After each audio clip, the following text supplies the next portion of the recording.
Welcome into Sportstime. Bryant and Landon with you this afternoon. No Brett Norsworthy. He's out just today. He'll be back tomorrow.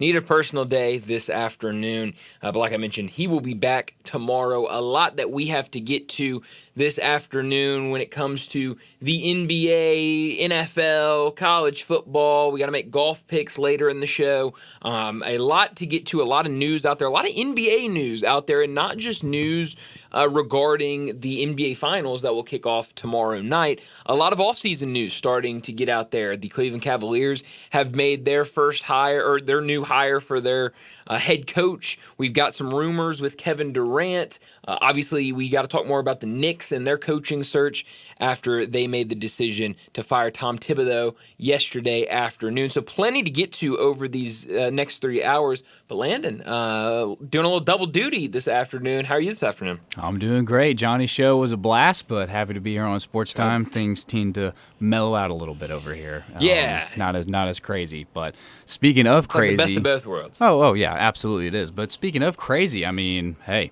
my Mets in this series with the Dodgers. What a spectacle to watch right now. It's a good one. It's really fun, and I mean, got to give the Mets a lot of credit for coming back in that game last night. I mean, there was a time where I thought, okay, yeah, this is going to be a game where, the Dodgers played a handful of runs in the first inning. Here we go. They're just going to started a bit crazy.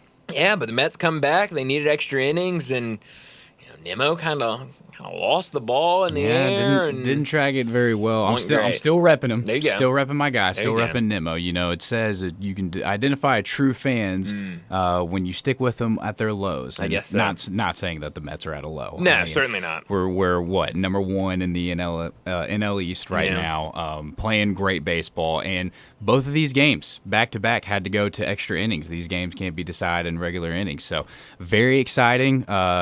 Wish Nimmo would have caught that ball. Yeah. Would have been. Who knows what it would have Would have been a great series win right off the bat. But speaking of series wins, how about them Rockies? Oh, the Rockies Putting together a win streak right before our very eyes right now. Huh? Yeah, I mean, started the day early today. They were the first game of the day down in Miami against the Marlins. They get the win. I watched a lot of that game, and I said it yesterday. I'll say it again.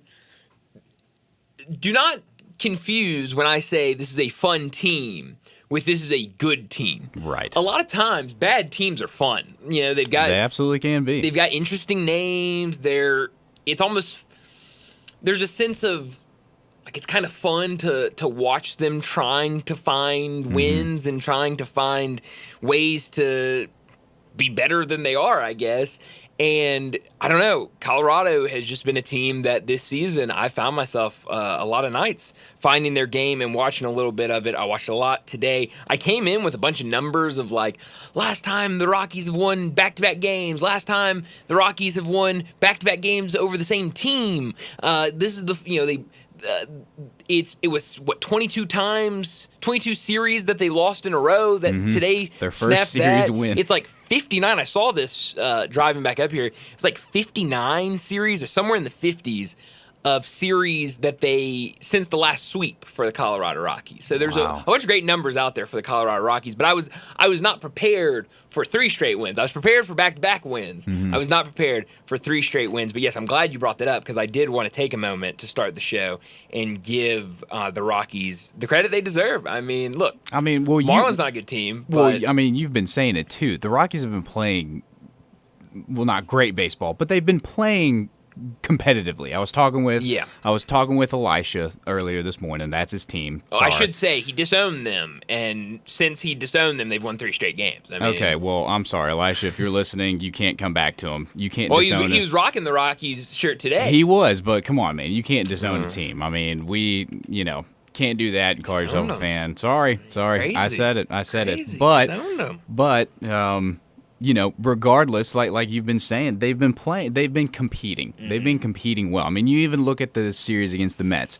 Yes, they got swept, but it wasn't a dominating fashion. They were out there and they were still competing very well. They just couldn't Couldn't do anything against my Mets. Yeah, Sorry about that. Well, they're too strong. I go back to that series right before the Mets series against the Cubs, where they were really competitive and didn't win a lot of those games. But you were looking at a lot of one-run games. You were looking at least one, maybe two extra inning games. So they have been competitive. It's just, look, at this point, they're not a great team. They certainly have flaws. Their pitching staff is a big issue right now. They've got a lot of young bats, a lot of average to under average bats on that roster. But hey, now you look up and you've won 3 games in a row.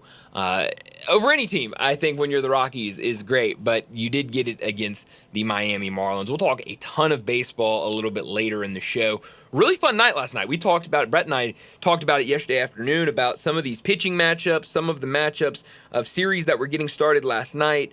Jack Caglione made his MLB debut against the Cardinals, an 0-for-5 outing, but a lot of promise shown in that 0-for-5 outing from Jack Caglione. He, just hammered the ball. It was a lot of hard hits last night from him. Those will turn into base hits eventually. He'll find his groove. Oh, yeah. So we've got a lot to get to when it comes to Major League Baseball. We'll do that a little bit later in the show.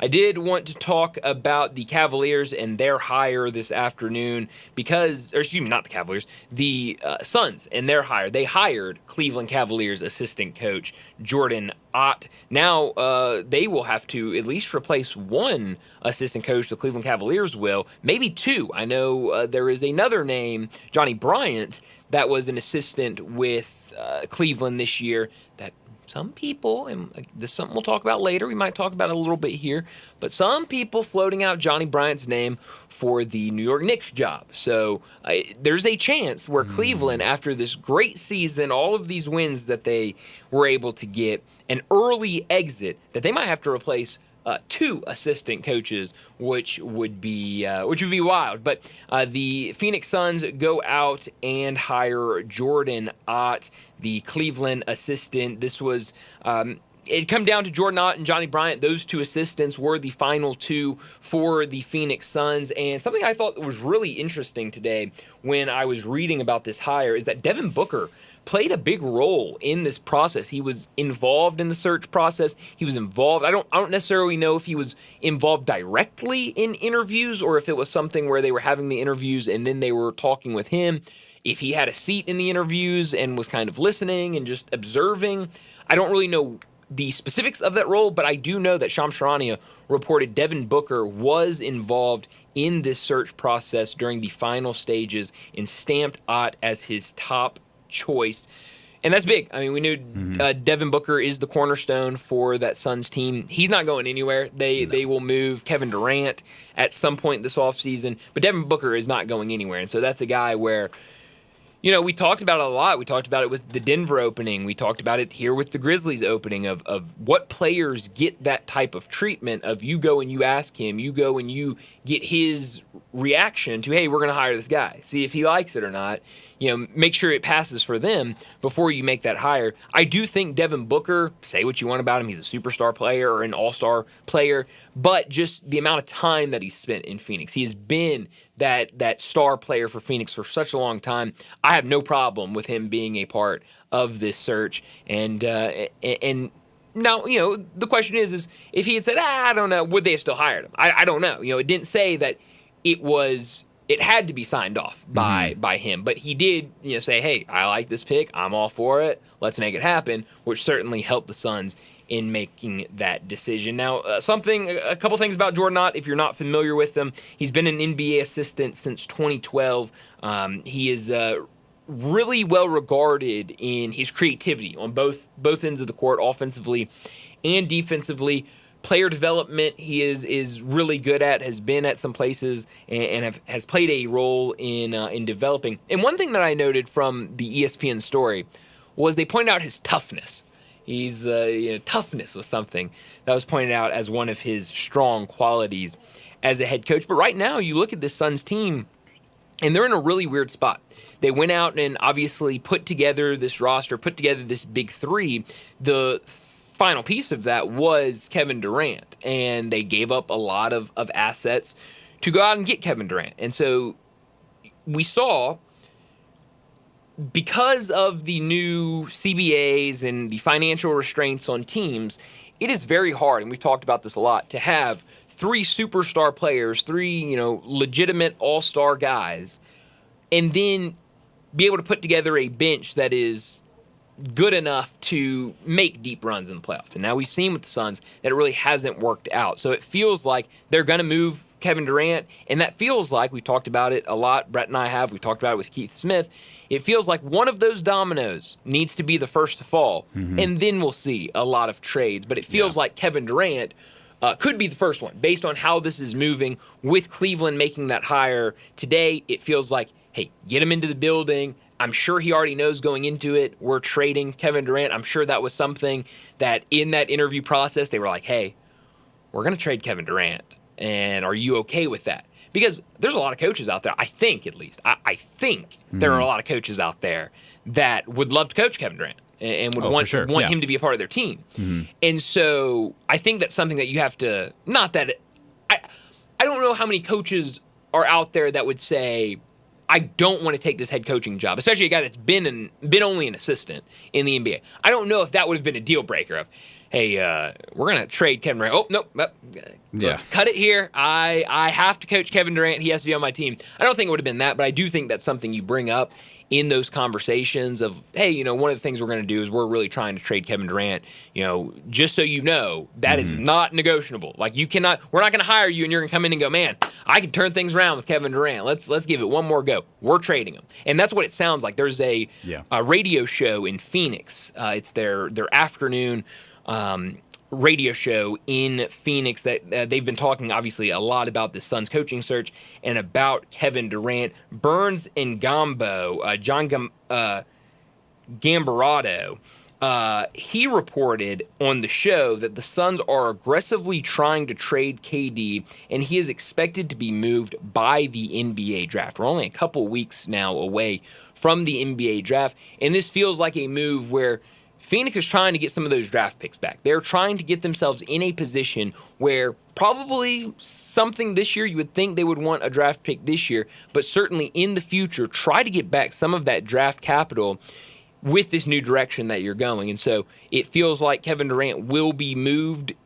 I've heard Rockets. Yeah, I've heard Spurs. A front runner. How about Spurs as a possibility? I've seen that as well. How fun would that be? Kevin Durant and Victor Wembanyama?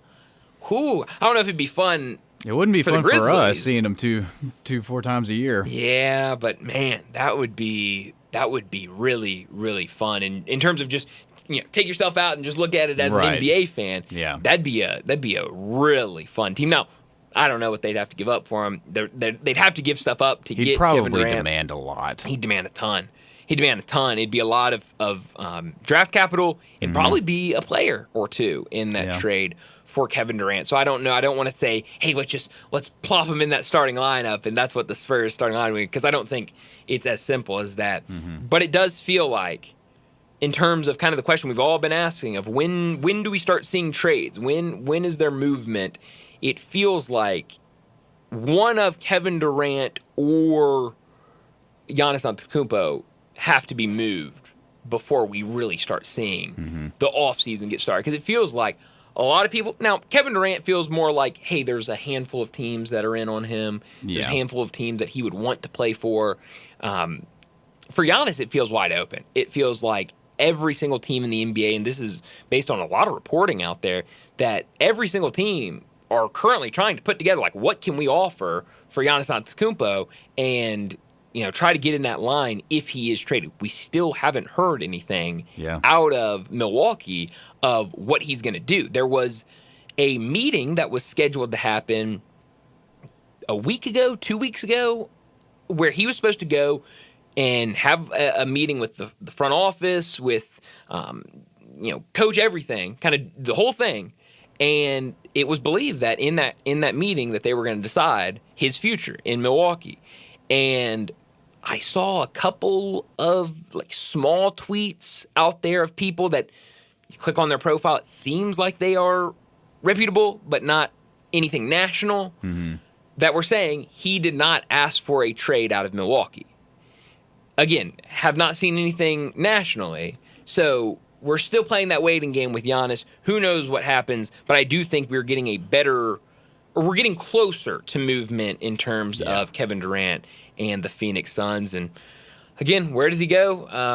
Right now, it feels like Houston and San Antonio are two of the leaders. We'll talk about that a little bit later in the show. I want to get to more about how that relates to the Grizzlies in terms of what they are going to do this offseason. We'll get to that a little bit with Rob Fisher. A lot of questions there. Certainly, because we know there's movement coming. It's just when do we see that movement for the Grizzlies? But we have a ton to get into this afternoon. Let me set it up before we get to top and not top story of the day. 3:30, we'll talk NBA offseason news. It's a lot out there. We mentioned the Suns making their hire of Jordan Ott. What does that mean for when we see Kevin Durant get traded? It sounds like they're trying to have a trade in place before the NBA draft. Other news out there. We talked a lot about the Tom Thibodeau firing yesterday, and it was very fresh when we were talking about it yesterday afternoon. I mean, it just happened an hour or two before, and I think both of us, Brett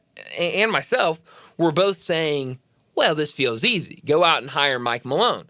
Well, Landon, I read something today. I don't think it's that easy. No, it's not. I don't think it's that simple. So we'll talk a little bit about Tom Thibodeau and some of the guys that could replace him with that Knicks head coach opening. We'll talk more about Kevin Durant. 3:45, we'll get to the NBA Finals. We'll start breaking it down for the first game tomorrow night. They have media days today, and it was a little bit of trouble for the Pacers to get to OKC. Some tornadoes in the area.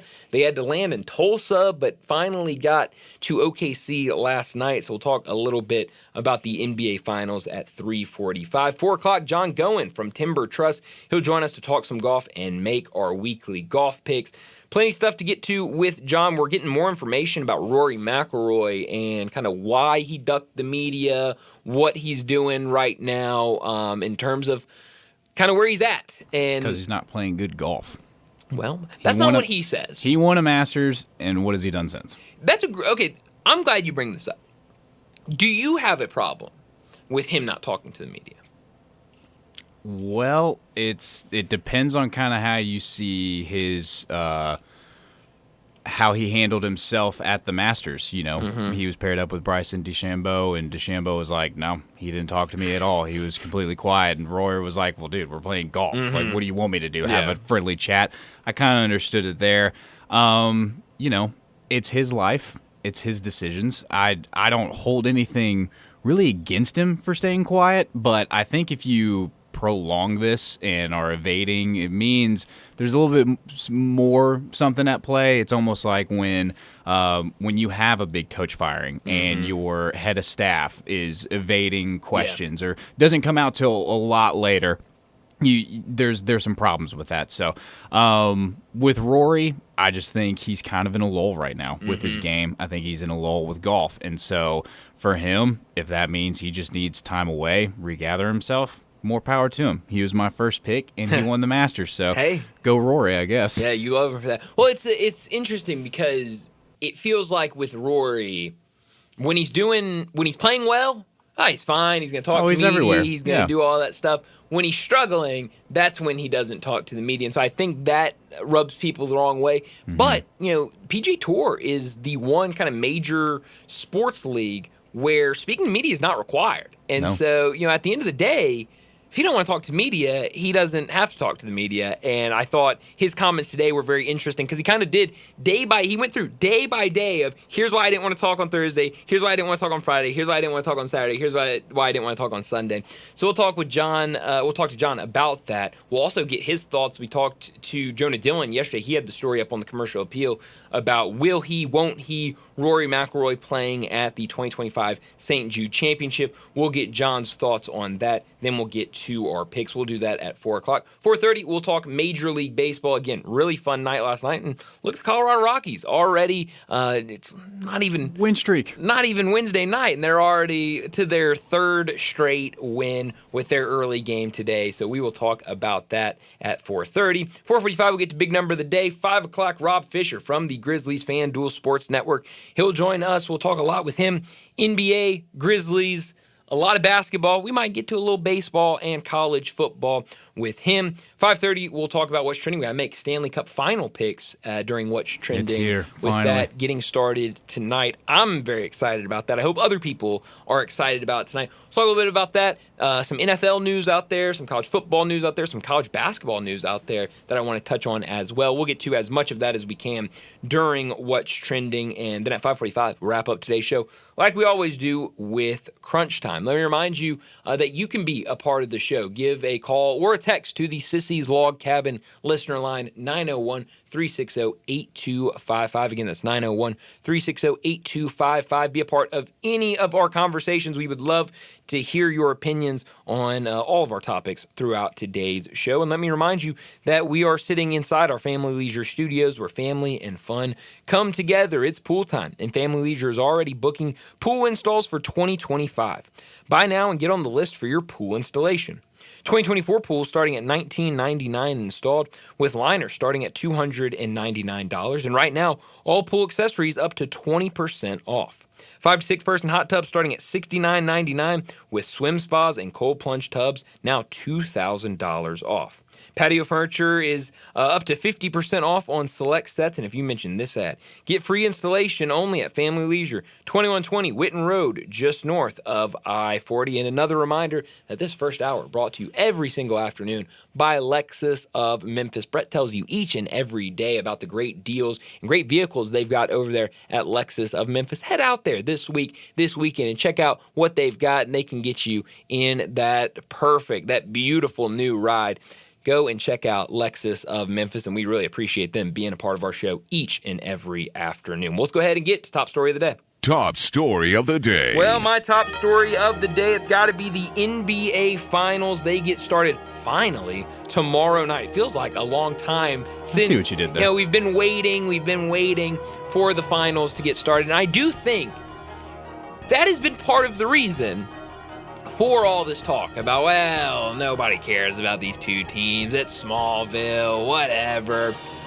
I think it doesn't bother me that much, and I get it. Like, if you're these TV networks, you have to set time for these events. And hey, if the previous round wasn't good enough to go 6-7 games, well then, who are you going to blame?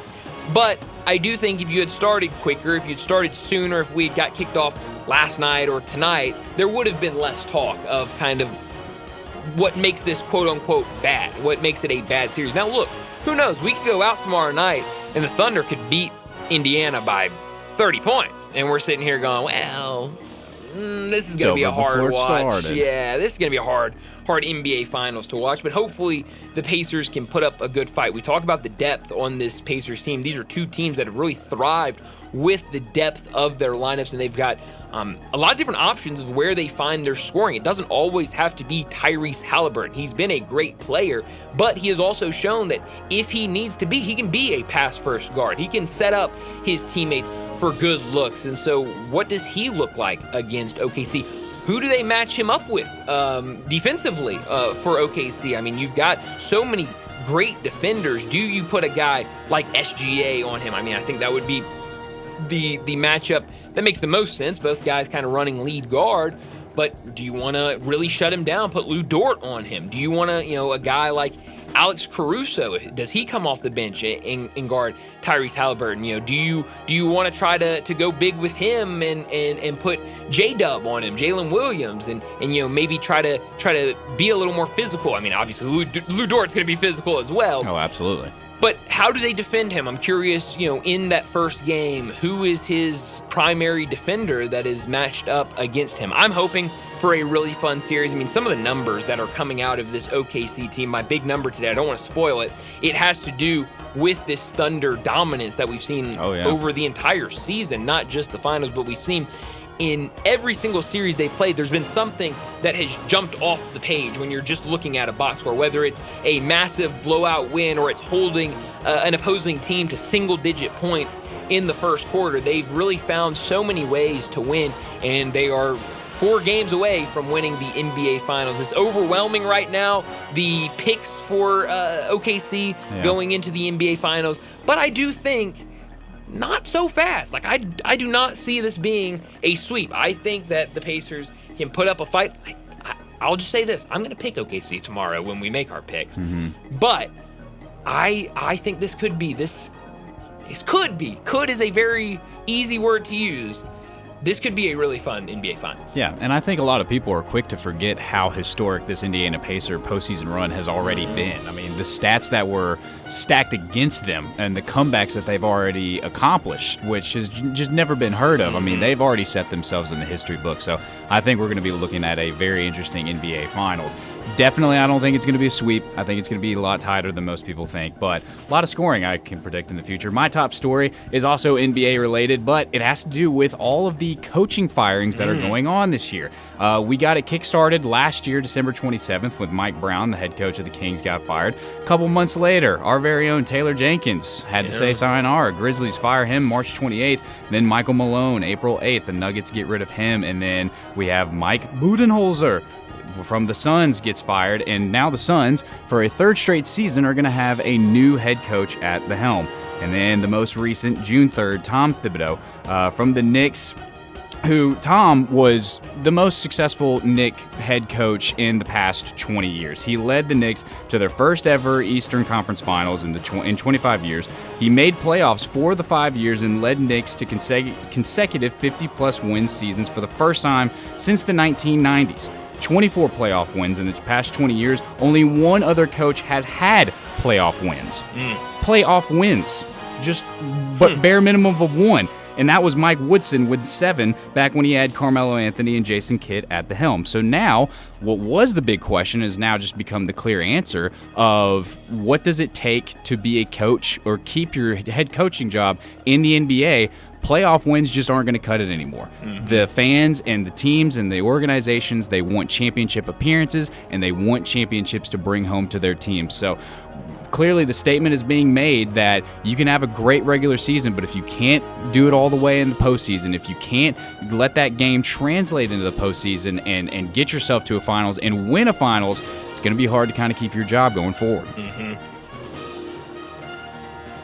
Not top story of the day. Well, my not top story of the day is this story over on ESPN. Chris Lowe published it for ESPN. Here's the title: Auburn looks to convert recruiting portal wins into victories on the field. That is the title of this story. But when you click on it on the ESPN homepage, or the college football homepage on ESPN, this is what it says, quote, "I'm not naive," end of quote. Hugh Freeze knows Auburn needs to start winning soon.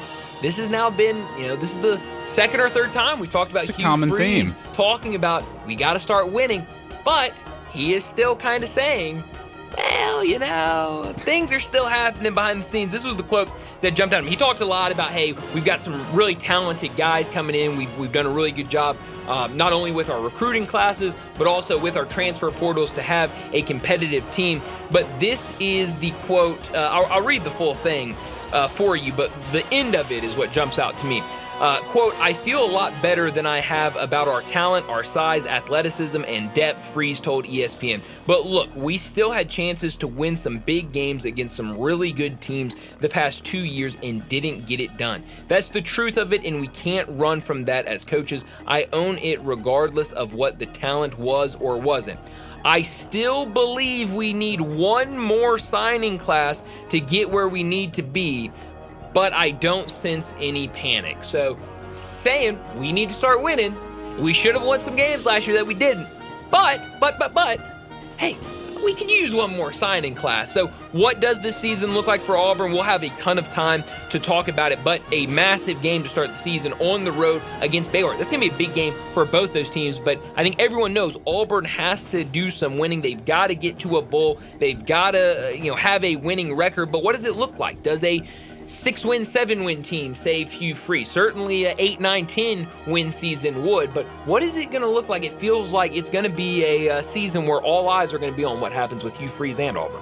Well, my not top story, you're going to be surprised by this. The Women's College World Series. All right, get started softball. Tonight. Yeah. history is going to be made one way or the other. We're going to have a first-time champion in the history of softball between Texas or Texas Tech. For the past 4 years, from 2021 to 2024, Oklahoma has been a four-time repeat champion, an unbelievable run. But they got surprised by Texas Tech on Monday with a 3-2 win. Texas Tech heading to the championship for the first time in program history, which was impressive considering that Oklahoma in their championship wins nearly more than doubled their opponent's score. In 2021 they won 5-1, then 10-5, 3-1, and 8-4. So Oklahoma been dominating. Their team is filled with a bunch of freshmen right now, so they've got a good future lined up for the fact that a freshman team has carried this far into the Women's College World Series.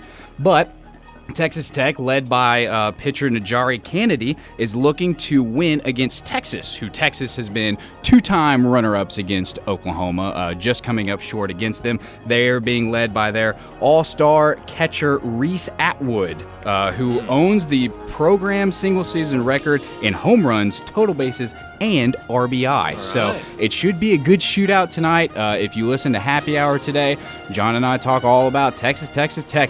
I'm leaning toward Texas to win this game. Texas Tech should put up a good fight, but regardless of what happens, we're going to be walking away with a first ever championship in the Women's College World Series. And a champion from Texas, so that should be Texas a will lot of win. fun. A Texas team one way will or the win other. tonight. The state of Texas will win the world of softball. Well, the top and not top story of the day. We're late for a break. Let's go ahead and grab that, and when we return, we're going to talk some of the off-season news coming out of the NBA. We'll do that next on Sports Time.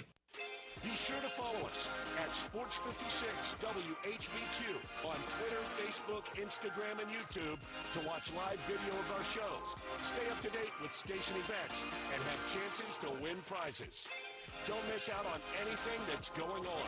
Follow us at Sports56 WHBQ. Nestled in the heart of East Memphis, located corner of Park and Cherry, is a beautiful residential neighborhood. I'm here at Town Village Audubon Park interviewing a new resident, Carolyn. Share with us why you chose Town Village. Well, if your parents or special friends need to make that big move, let me share with you my experience. It was tough for me to leave home, but then I discovered Town Village. I would like to highly recommend Town Village to you and your loved ones. After looking at all the amenities and meeting all the people and the staff, I was hooked. From restaurant, bistro, 3 meals per day, housekeeping, transportation, security, health care, physical therapy, exercise room, and even a heated pool and spa. Come see us and make your new home in Town Village. Visit us and call Daniel at Town Village Audubon Park at 901-374-7342. There's no place like home, Town Village. Get Memorial Day savings now at the Home Depot with free delivery and up to 40% off, plus up to an extra $450 off select appliances like Whirlpool. Store dinners and keep your coolers iced for sports practice with the large storage and ice capacity of a Whirlpool refrigerator from the Home Depot.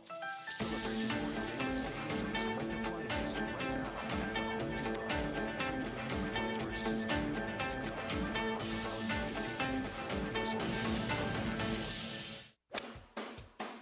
It's time for fun, family, and fabulous prizes at the 67th Annual St. Louis Hole-in-One Charity Festival, Sunday through Saturday, June 15th through 21st. Golfers can win cash and prizes every night, along with the chance to win $25,000 toward a City Auto vehicle purchase select nights. Then a chance to win $1 million the final night. Plus, there are cornhole tournaments every night with cash and prizes. Friday and Saturday nights, there are kids' carnival rides and 2 to 4 Saturday children's golf. So golfers, grab your clubs. Cornholers, practice your aim. Families, bring the kids. Memphis, there's something for everyone. You're invited to the biggest party of the year at St. Louis Church, 203 South White Station Road. The 67th Annual St. Louis Hole-in-One Charity Festival, Sunday through Saturday, June 15th through the 21st. Fun, family, and fabulous prizes all week as you help raise funds supporting youth programs at St. Louis Church. Locally owned and operated for over 40 years, Automatic Gates Construction tailors custom gate solutions for all your residential, commercial, and industrial needs, including repairs, maintenance, and and installation. Automatic Gates Construction specializes in designing and installing automatic gates and fencing that seamlessly blends security, functionality, and aesthetic appeal. Elevate the safety and efficiency of your property with a premium gate solution. Automatic Gates Construction at myautomaticgates.com. So you need to sell your house? I have the solution. 901-406-1101. That's 901-406-1101. Call my buddy Bill and I buy houses, any house, any area, as is. It's literally as simple as that. Just pick up your phone, call 901-406-1101. That's 901-406-1101. Call my buddy Bill and I buy houses, guaranteed to close in 5 days. If you need to sell your house fast, call Bill 901-406-1101. Bill and I buy houses. This traffic report is brought to you by Millington Weight Loss. For more information, call 901-436-0272. Good afternoon. It's cranking up pretty good now, right? What you would expect, especially trying to get out of Midtown. I-40 across the Hernando de Soto Bridge on over into West Memphis. Looks like it's picking up pretty good. Trying to get south of Memphis. That's only increased with that traffic volume already on 55 as you work your way down through South Haven.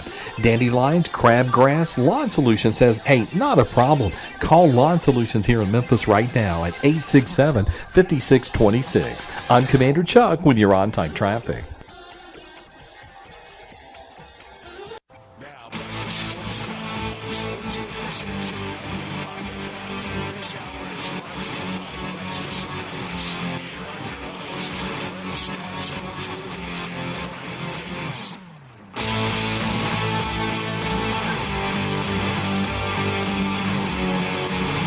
Welcome back into Sports Time. Brian Landon with you. No Brett today. He's out just today. He'll be back tomorrow. Needed a personal day, but he will rejoin us tomorrow. I mentioned I want to talk some of these NBA offseason news. We mentioned a coach has been hired in Phoenix as they went out and hired Cleveland assistant Jordan Ott. But the big news yesterday was the firing of Tom Thibodeau. You had some numbers about Tibbs and his time in New York with the Knicks. One that I saw earlier today that just jumped out to me. Between 2012 and 2020, the Knicks' 6 head coaches combined for 238 regular season wins. From 2020 to 2025, Tom Thibodeau had 226 regular season wins, back-to-back 50-win seasons, which hasn't happened since 95, and he had just signed an extension last year. I mentioned earlier that yesterday when we started talking about this, that it was really fresh, it was really new, and I think we were still trying to digest it and kind of who could be that likely hire. And we both said Michael Malone, obviously being fired from Denver. But I read this earlier today over at The Athletic, and it doesn't make me think that, well, he's not going to be the guy, because I do think there are a lot of things that point to him being the right guy. I mean, being they made this decision to fire Thibodeau because they wanted to go. They feel like they need to win a championship. So you would think they would want to go out and get a championship-winning coach. Michael Malone fits that build. He has been an NBA head coach. He is from the New York area. His father was an assistant with the Knicks, I believe. So plenty of reasons why he would be the easy, perfect hire for the Knicks. But I did read this in The Athletic earlier today, and it just makes me question it a little bit. This is what it said. Malone is a really good coach, but let's remember what got him fired in Denver. The criticism from the Nuggets front office the coach was feuding with was he didn't play enough of his bench. He played his starters a lot of minutes, and there were a lot of questions about their team defense. I'll just stop there. Does that sound like anybody? I'll answer it for you. It sounds like Tom Thibodeau. Yeah. Sounds a lot like Tom Thibodeau. That's exactly what I've been hearing. Because it's the exact same thing. When you ask, why did Tom Thibodeau get fired? You hear a lot of, they didn't want all those starters, those star players playing all those minutes. He didn't trust his bench enough, and the defense wasn't very good. Those are the only 3 reasons I've heard anybody say of why Tom Thibodeau got fired by the New York Knicks. And reading that sounds a lot like Michael Malone. I'll continue. Thibodeau is known as a defensive-minded coach from his days as an assistant for the Celtics and as a head coach for the Bulls, but his teams really haven't defended consistently since. And then it was followed by a question that I just asked, does it sound familiar? You'd essentially be hiring the same guy with a different voice and hairline. So the argument, you like that. You like the hairline part. Was I thought crazy. that was great. I thought that was a great throw in there. So the point over at The Athletic was, okay, well, if you're saying, if the reason you fire Tom Thibodeau is because you need a new voice, you don't like the fact that he plays all the starters all these minutes, you want someone that trusts the bench a little bit more, and you need better defense, maybe Michael Malone isn't the person that you should go to, even though it's the easy one. And we'll see, because I think then that's the real question. If the Knicks go out there and hire Michael Malone as their next head coach, then I think that's when you start asking questions of like, okay, wait a minute. Michael Malone plays the starters a lot. Michael Malone did not play the young guys that Denver wanted him to play. He got into it with his front office a couple of times. You know, the defense was the big issue for Denver. What's the difference? Why fire Thibodeau and hire Michael Malone if they are very similar? So that does kind of make part of me think maybe they go in a different direction with this hire. What is that different direction? There are a lot of options out there. I've seen a lot of names being thrown around. I will say this, Mark Stein, who I really respect in terms of the reporting he does for the NBA, he put out a kind of just, hey, Thibodeau got fired, what's next for the Knicks on his Substack yesterday. And the thing that jumped out to me the most was that Mike Malone's name was not mentioned at all in that story. Not even a, hey, let's not forget Michael Malone got fired. His name was not mentioned once in this story. The names that were mentioned, though, were, and this is where it gets really interesting, the names that he mentioned were Johnny Bryant. He mentioned Johnny Bryant and Jay Wright. Those were the ones that he, quote, presumed likely candidates were Jay Wright and Johnny Bryant. Everything I've seen says Jay Wright has would not want to get back into coaching at all, even if it is the Knicks. He does not want to get back into coaching. So Johnny Bryant, a guy that's been an assistant, has been in that New York Knicks, on that staff. But here were the two that jumped out to me. Current head coaches, Jason Kidd, who is obviously with the Dallas Mavericks right now, and Houston's Ime Udoka are two guys that are currently unavailable, but said that the Knicks have interest in. That they have interest in the Knicks openings. Let me correct that.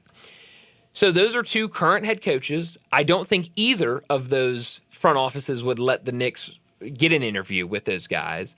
But man, I mean, Ime Udoka, just think of him being in New York with the Knicks. I mean, this is a guy that was fantastic when he was with Boston. He's building a really nice squad in Houston. If something happened, I think it's unlikely, but if something happened and he went up to New York to coach the Knicks, whoo boy. I mean, I heard that story this morning. For the life of me, I cannot remember the name of the guy who mentioned it. But he was talking with Stephen A. Smith, and Stephen A. Smith was like, I'm very embarrassed that I didn't even think about that. Like, he was ashamed that wasn't a thought that he had. Kind of to your point, it seems highly unlikely because the second that he stepped foot in Houston, he's been revamping their culture. He's been building such a great team, and especially with all this talk of the offseason, if they are to land Kevin Durant, I don't think a head coach like that who's been putting Houston in the position that they're in right now, that they would say goodbye to him as soon as they would. But it would be an amazing fit. I mean, he has the experience. He knows what it takes to win in New York with his experience with the Boston Celtics. So that would be a great fit. Highly unlikely, but it sounds like a match made in heaven as well. Yeah, no, it really does. So I thought those were interesting. Some other names I've seen around, OKC lead assistant Dave Bliss is a guy that has been a big part of OKC's defense. He was the Final Five finalist for the Suns opening. Taylor Jenkins' name is out there. We certainly know he likes to play his bench. He has no problem with playing the bench. Oh, he loves it. That's been my non-top story a few times. Exactly. So, I mean, we know that could be the case. But you did mention in there about Ime Udoka of the Rockets are in a position now where they are – I mean, they were the 2 seed in the West. They feel like they're very close to a point where they can compete to get to the NBA title. They can compete in the Western Conference. And if you're going to go out and make a swing like that to try to get Kevin Durant, then that is a win-now move. And Ime Udoka is a win-now coach. I mean, he was fantastic in Boston. Obviously, we know what happened that stopped that halted that success in Boston. And then he gets picked up by this Rockets team that's really young and really bad. And we're like, okay, well, at least Ime Udoka gets a job. At least he can, get his feet back under him. And now he's turned them into a really nice team. And so, yeah, I just don't see Houston doing that, letting that happen. But kind of getting back to this Kevin Durant discussion, it really sounds like very soon we could get news about Kevin Durant being traded. Rockets are out there. Spurs are out there. I think both would be fun to watch. I think both would be very scary for the Grizzlies because you would see both those teams a ton. It absolutely would. So you'd see them a ton, and you wouldn't love to see that. But I feel like once we get some movement when it comes to Kevin Durant, and especially when it comes to Giannis Antetokounmpo, that we will see kind of some of those smaller trades. Once you get those two big fish out, that you'll see other trades take place. I mentioned Giannis. That's another thing that I should point out. Another name that I saw, Sean Sweeney, who is an assistant for the Dallas Mavericks. He was a finalist, a top 5 finalist for the Phoenix job. I've seen his name pop up like 2 or 3 places, and really the only thing that people say about him, other than he was a finalist for the Suns job, is that he's very close with Giannis. Like, that's all they say. Is, hey, he's been an assistant with Dallas. He's also extremely close with Giannis Antetokounmpo. And so, like, maybe that idea of, like, the Knicks will be like, yeah, we'll take you, hoping that would get Milwaukee to trade Giannis, or Giannis to want to get traded to the Knicks. I just don't think that's very likely. But we'll see. We'll see what happens. And then I think once we see some movement there, then it kind of opens up that window of, okay, here are the Grizzlies. Here are the moves they can make. More teams open to wanting to be trade partners, wanting to get stuff done when everyone's not lined up for Giannis and for Kevin Durant. So it feels like those dominoes need to fall first, and then we'll see where the Grizzlies are at. But that's all off-season news because we still have games to be played. Those moves can happen, but we do still have games to be played. They get started tomorrow night with the NBA Finals in Oklahoma City. So let's go ahead and get to a break. When we return, we'll talk about the NBA Finals. We'll preview this series a little bit and talk a little bit about Game 1. That's next on Sports Time. We are real sports talk. Sports 56 WHBQ. Available on your radio dial at 560 AM and 98.5 FM, as well as around the world online at sports56whbq.com. Take us with you everywhere by downloading the Sports 56 app. And at home, just say, Alexa, play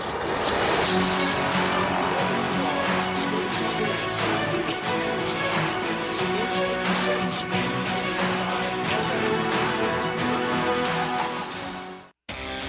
Visit Frontier Western Store today for new shirts and boots. Frontier is your top Carhartt store in the Mid-South. There's thousands of in-stock shirts and jeans. They have the classic K87 pocket tee in every color they make, including new ones just released. Available small to 4X. Want new jeans? Frontier has you covered with super tough work in them by Carhartt. And you've got to check out their selection of Ariat jeans for men, women, and children. You'll love how easy it is to find the size and style you need. Have you seen Frontier's remodeled world-famous boot showroom? It continues to expand. New styles by Ariat just arrived, plus plenty of in-stock proven classics too.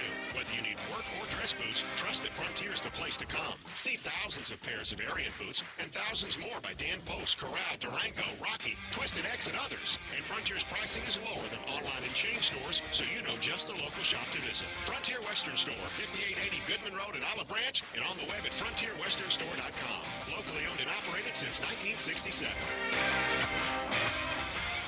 You know the feeling when you're about to cut into a juicy steak and hope it tastes as perfect as it looks? Worry no more. With Chef IQ Sense, it's possible to get it right every time.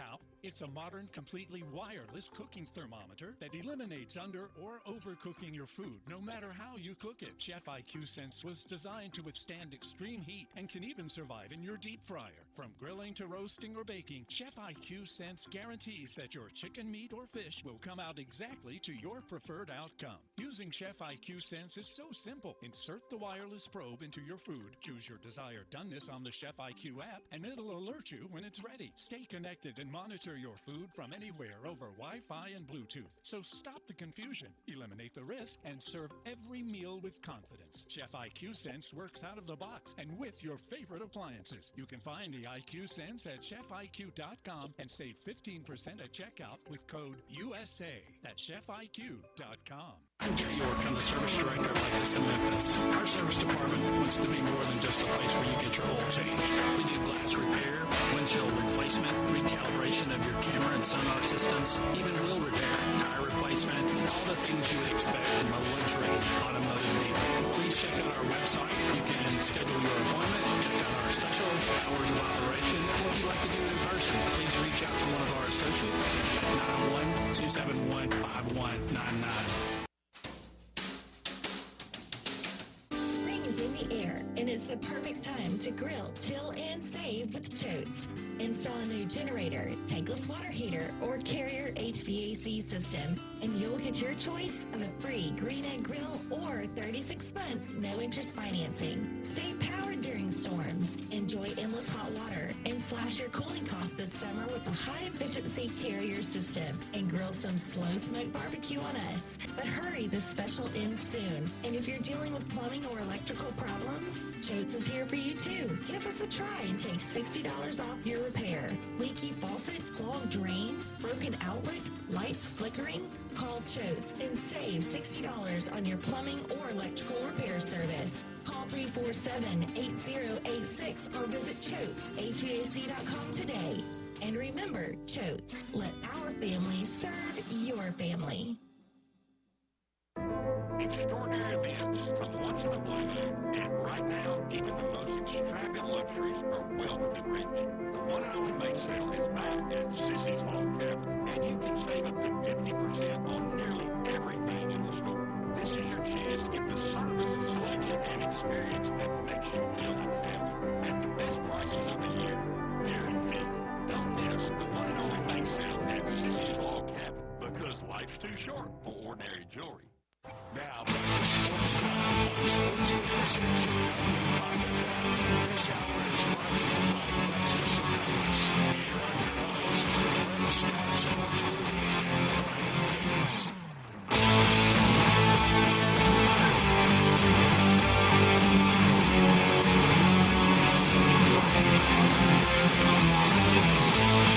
Well, the NBA Finals get started tomorrow night. Media days today. I've seen a lot of quotes out there from players on both teams. They'll get a practice today, and then they'll get started tomorrow. But it wasn't easy for the Pacers to get to OKC last night. There were some tornadoes in the Oklahoma City area. I've got a buddy that's actually in OKC this week, and he was texting me last night. He was like, man, I'm in a storm shelter right now. We got some tornadoes that are making their way through, and it's Oklahoma for you. Holy cow, that's right. Yeah, what do they call it? Like Tornado Alley or something like that? I think it's the Windy State. The Windy State. I like that. I don't know if that's true, but opposed to the Windy City of Chicago. But I think it is like Tornado Alley or something like that. That area that sounds right there way more accurate. Where a bunch of tornadoes come through. I don't know if any actually touched down, but I think there was one reported close to the University of Oklahoma yesterday. Well, they average like 140 tornadoes a year. They get a ton of tornadoes. But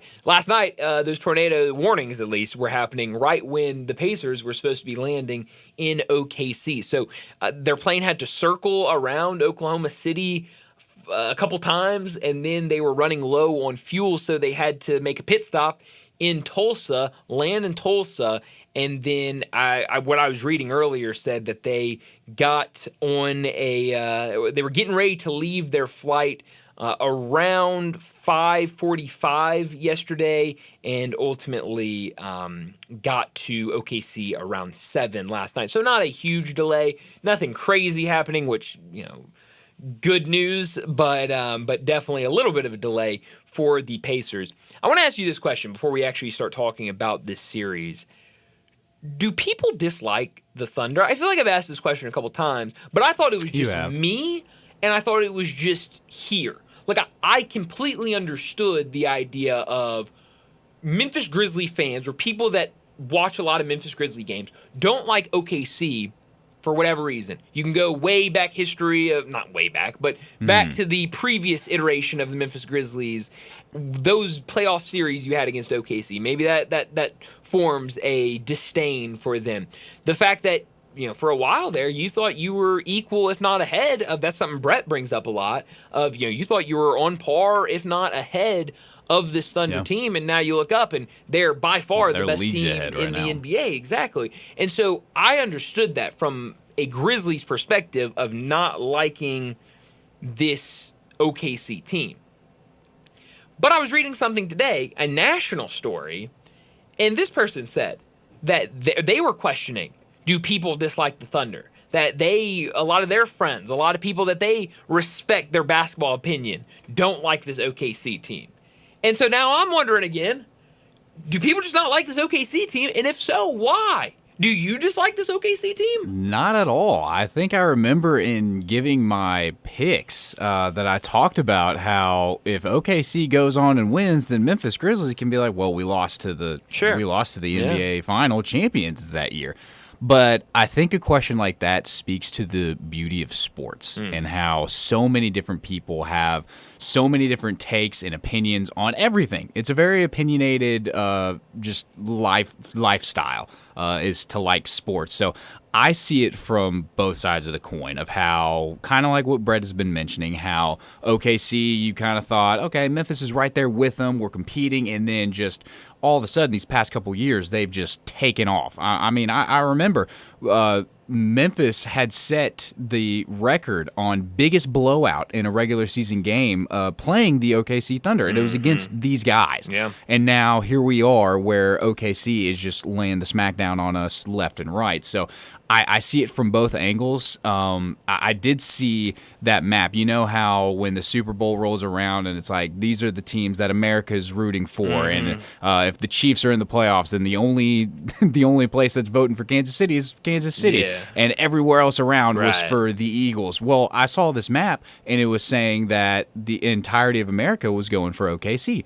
And only Indiana was going for the Pacers. So I think it's an interesting question because I've seen both sides of the coin. I've seen you've got these young guys from OKC that have stuck together, have built this incredible program over at OKC, and is now heavy favorites in this NBA Finals in comparison to Indiana, where apparently, obviously, Indiana's for Indiana, but there's just, I don't know. It's interesting. It's kind of like it's almost like we could say the nation's kind of split 50-50 on if they like OKC or not. But I think it's a great question for our texters to kind of cue in on. Do you like OKC? Yeah, it's strange. Please let us know if you're listening.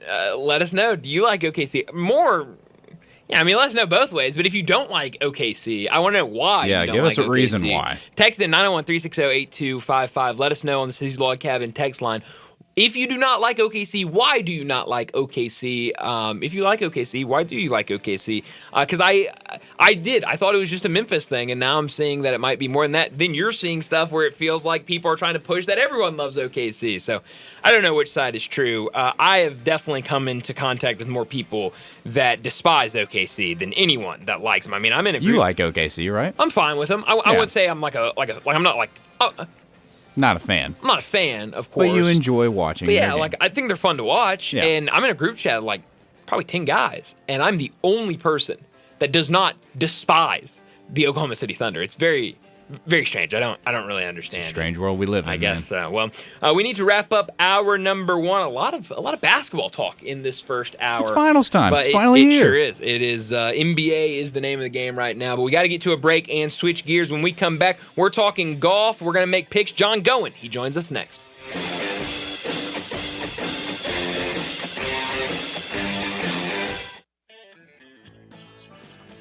This this is Troy Five-Ash, owner of Five-Ash Roofing. Did you know there are so many roofing companies in Memphis that I don't even know them all?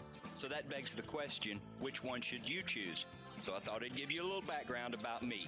My grandfather was a World War II Marine. My father worked for the University of Memphis for nearly 30 years. My mother, a pianist at Raleigh Baptist Church. Seems like forever. I went to Brownsville Road, Craigmont, and Bartlett High School, class of 81. We support the local school systems, youth athletics, and believe in what St. Jude and Le Bonheur stand for. I'm a Tiger and Grizz fan. The point? Memphis is my home. Five-Ash Roofing will be around if you ever have a problem with the service we provide. Five-Ash Roofing, fair, honest, and ethical, with deep local ties in our community. 367-0050 or memphisroofer.com. Five-Ash Roofing is what we do. We're here for you. Barbecue season is back. Hey, it's Owen and Mrs. Sarah Beth. And a little thing we love about the Chick-fil-A Smokehouse Barbecue Bacon Sandwich is that zesty barbecue sauce. I love that it was a little sweet, a little tangy, and with the mac and cheese. I feel like I tasted the brown sugar bacon first. It was the absolute best combination. Pro tip, 3 sandwiches are always better than 1. Order the Smokehouse Barbecue Bacon Sandwich and a Coca-Cola on the Chick-fil-A app for a limited time. Real guests paid for their testimonials. Lanny went to college and racked up huge debt. A little bit over $100,000. For a degree he couldn't use? Now what? I had a friend that went to my computer career. They even helped him get hired immediately after graduation. One of the things I love about IT is that you can work from anywhere you want. You could become an IT pro in just months, including cybersecurity and the basics of AI with zero experience at mycomputercareer.edu. It worked for me, and I know it can work for you. This is one student's experience. Individual results vary. I think a lot about golf, and when I think golf, I think Miramichi. Did you know Miramichi Golf Course offers membership? It's a great way to play more golf for less out of pocket. Their memberships run for $300 a month plus tax, and that includes unlimited rounds and range balls, no extra card fees, priority tee time booking, and discounts in the pro shop. Oh, by the way, there's no initiation fee. Miramichi green fees, they'll allow you to choose the right rate at the right time on the right day for your needs. If morning tee times are more important, you can book up to 14 days ahead of time to reserve your spot. If rate is more important to you, there are discounted evening rates available that you can choose from. Miramichi is now open on Mondays, and you'll find the lowest rate is on Thursday. Sometimes you just need to escape the hustle and bustle of life. Miramichi Golf Course provides just the right place to solve that need. The name Miramichi means place of happy retreat. When you need a quiet, peaceful round of golf, please make your way to Miramichi. Jenkins Floors and More invites you to the retail warehouse where they pass wholesale savings on to you. Jenkins Floors at 2356 Goodman Road in Horn Lake. Also stores in Cleveland, Mississippi and Little Rock. They specialize in flooring and carpeting, tile, plantation shutters, and blinds. Jenkins makes your life easy with a 2-week turnaround. Contractors, builders, or family projects call 662-469-9350 for a free estimate. Owners Timmy and Rebecca Jenkins say hello to Sports 56 fans and look forward to your business. This traffic brought to you by Raleigh Tire Auto Service, your local family-owned business for over 60 years. Sports 56 traffic. Good afternoon. Despite TDOT pushing a couple of disabled vehicles out of your way here in the last few minutes, the major outbound routes have really started to build. Just in the last few minutes, I-40 over around Watkins, they were cleaning up some debris not too long ago. They're near the 101 connector. As traffic increases 240 as you hop on to 385 Billmore. Parkway still looks good at the moment out towards Collierville. Weimer's Jewelry is your diamond engagement ring headquarters this bridal season. Stop by and see them right now at 7525 Highway 64. I'm Commander Chuck with your on-time traffic.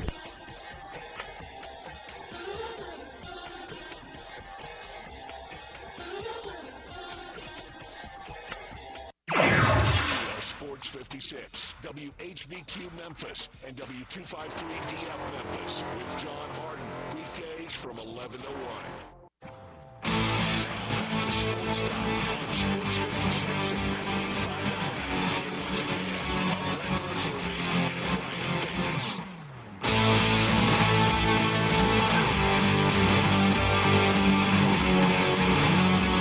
Welcome back into Sports Time. Brian Landon with you. No Brett this afternoon. He'll be back tomorrow. Just needed a personal day this afternoon. But joining us now to talk some golf, make our weekly picks, John Goen from Timber Trust. He joins us now. Hey, John, how's it going this afternoon? How are things at Timber Trust? Hey, Brian. Guys, good. Finally a decent little stretch of weather here. Just continuing to try to play catch up after all the rain from a little bit ago, plus, some equipment challenges we've been having. But slowly but surely we're kind of getting caught back up here, and, still going to probably take a little bit of time, but happy with a little bit of progress we're making. Should be at least a little bit better by Friday, a couple more days. So, but other than that, happy with a nice little stretch of weather, and again, just trying to get into some normal kind of cultural practices that we do, and get caught up from our rough mower being down for 4 weeks, and then fortunately we had a freakish accident last Friday where I was on our fairway mower mowing the 10th fairway, and it caught on fire. Holy cow! With me on it. Goodness. So yeah, working on some fairway condition challenges as well. So always fun and interesting curveballs that we get every so often. So are you burn free? Yeah, are you all right? Yeah, I know. I was able to. I kid you not. I think if I was an Olympic athlete at the time, I would have won gold medal in both the high jump and the long jump. Holy cow! At the same time. So.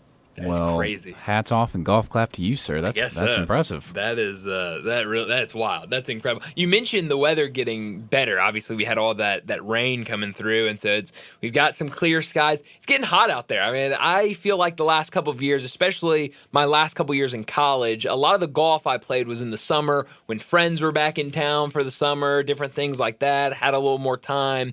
And the other day, I was outside and I was like sweating. I was very hot, and I go, feels like I need to go play golf. It just, I don't know. I felt like that was the time that I needed to go and play golf. So it has been nice out there. Maybe if it could be a little cooler out there. Someone that didn't have a fun time out on the golf course earlier this week, Max Homa. He failed to qualify for the U.S. Open. Tried to earn a spot with the qualifying tournament. Failed to do so. What do you make of Max Homa and really this last couple year and a half, 2 years that he's had where, really felt like one of the young up-and-coming stars on the tour and has really struggled over this last calendar year?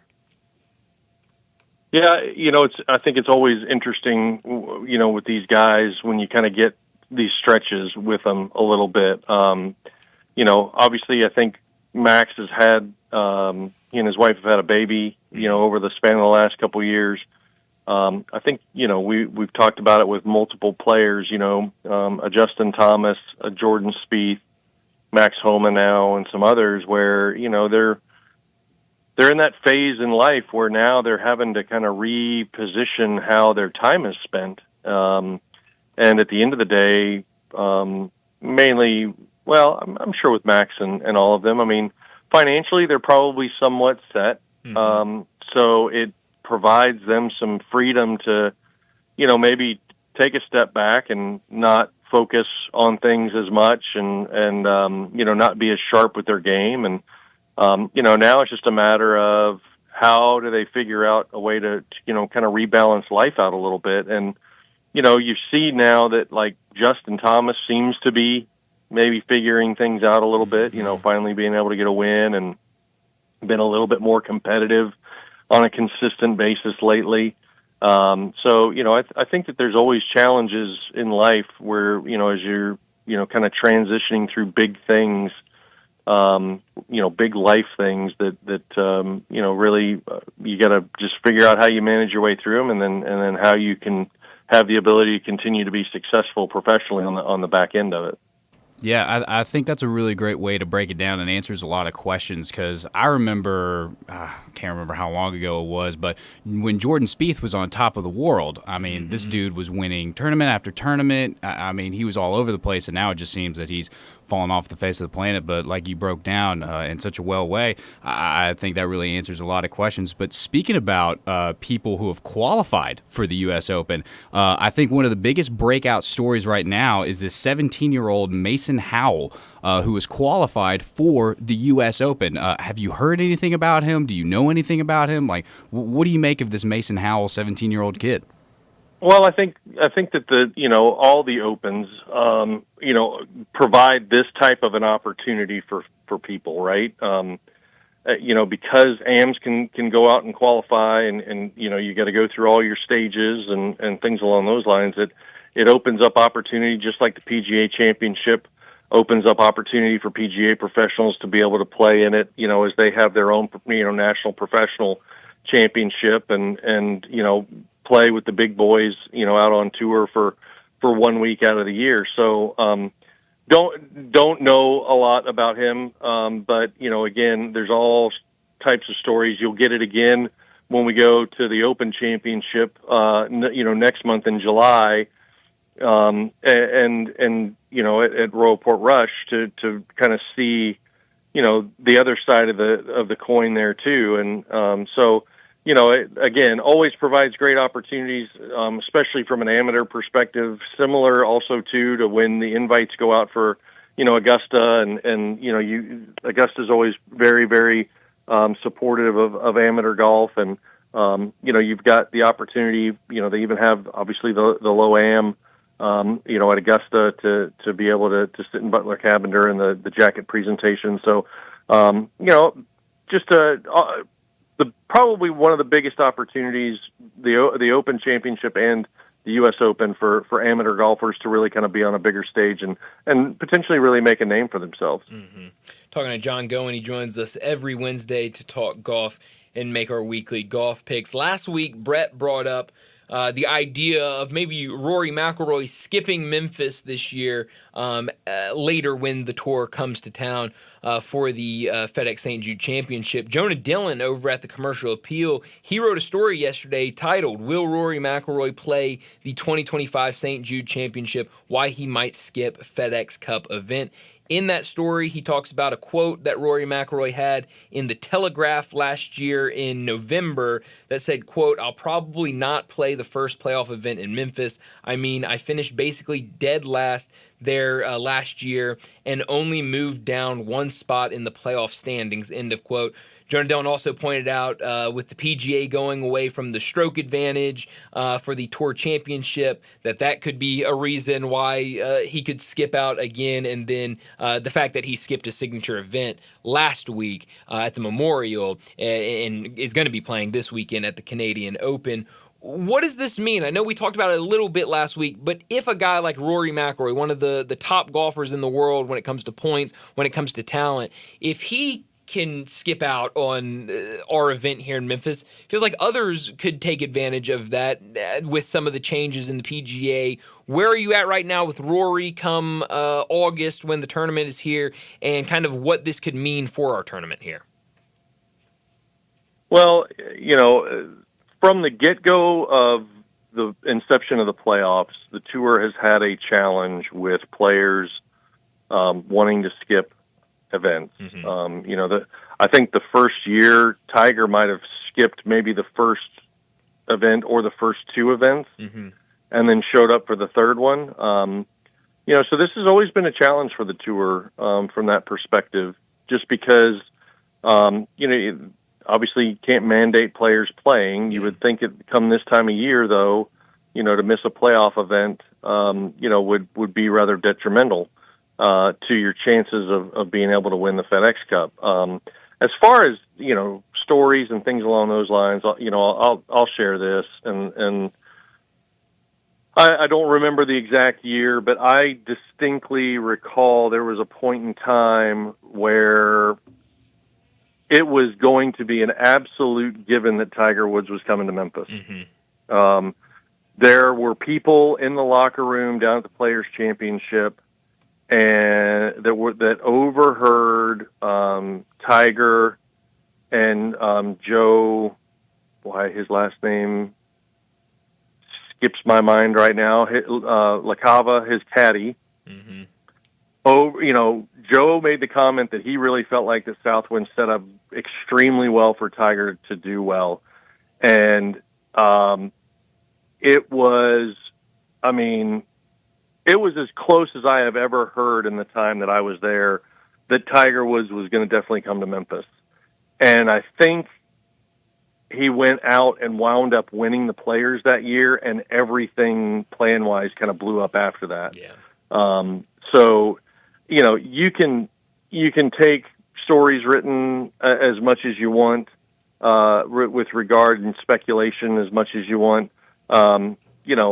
Rory could say something months ago with regards to not coming to Memphis and skipping it, and then ultimately, shifts gears and winds up coming here.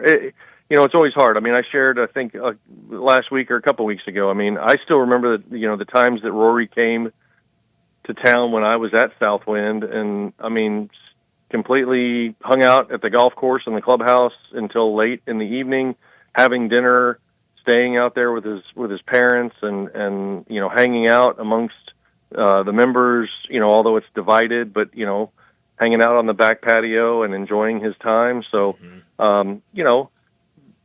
there were times where you never felt like that Phil Mickelson was going to come back, and all of a sudden Phil Mickelson shows back up and becomes extremely competitive at Southwind and was a staple there going forward. So, again, I think right now you're still a long ways off, and Rory could very well be here. If he doesn't come, he doesn't come, and it's unfortunate that would be the case. But at the same time, it's just something else now that the tour's got to figure out as to how you make it somewhat penal for these guys to miss playoff events, especially since there's only 3. I get it when there were 4, and that was one of the things about 4, and that's why they ultimately spaced them out. I think it was 2 skip a week, and then the last 2.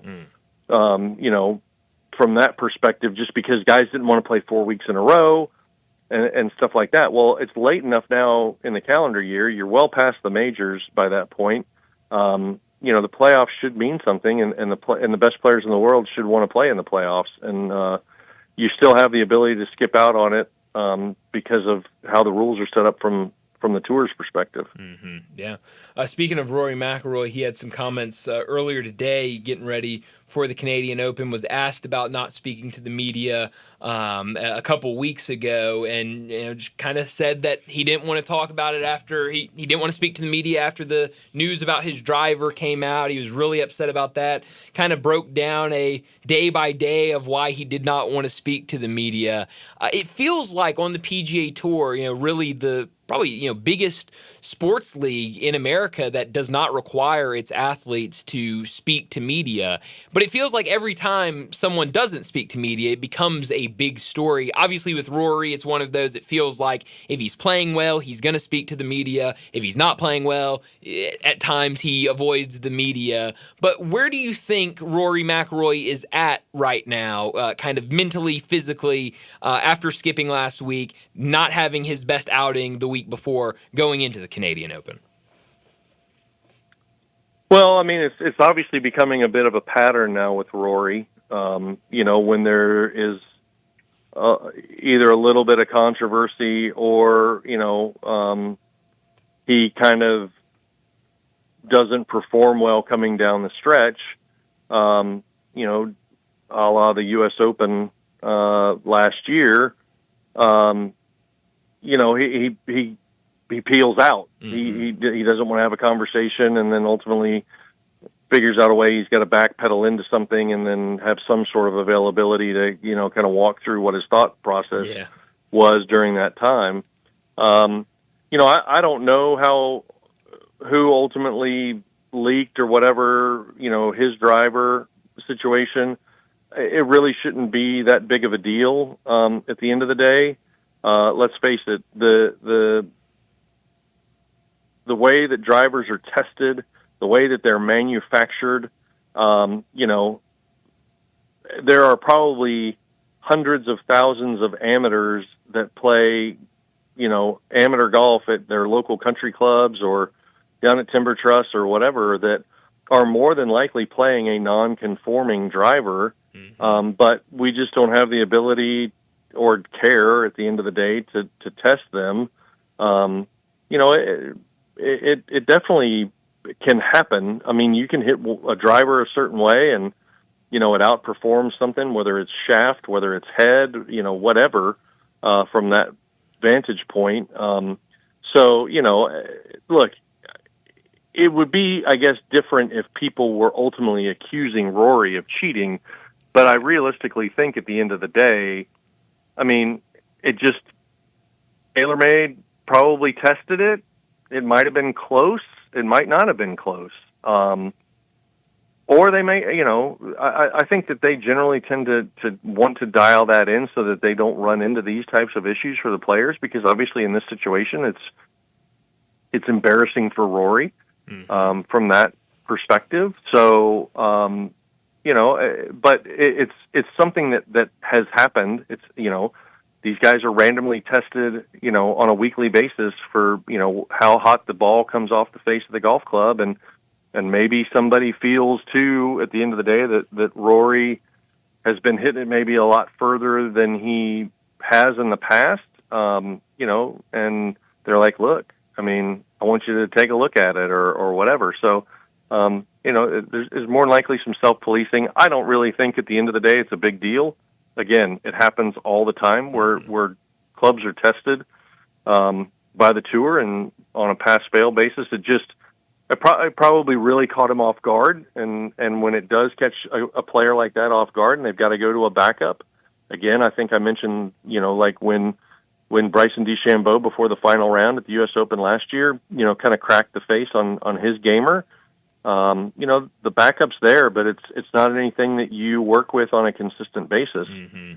So it is going to perform a little bit different, although the specs are there.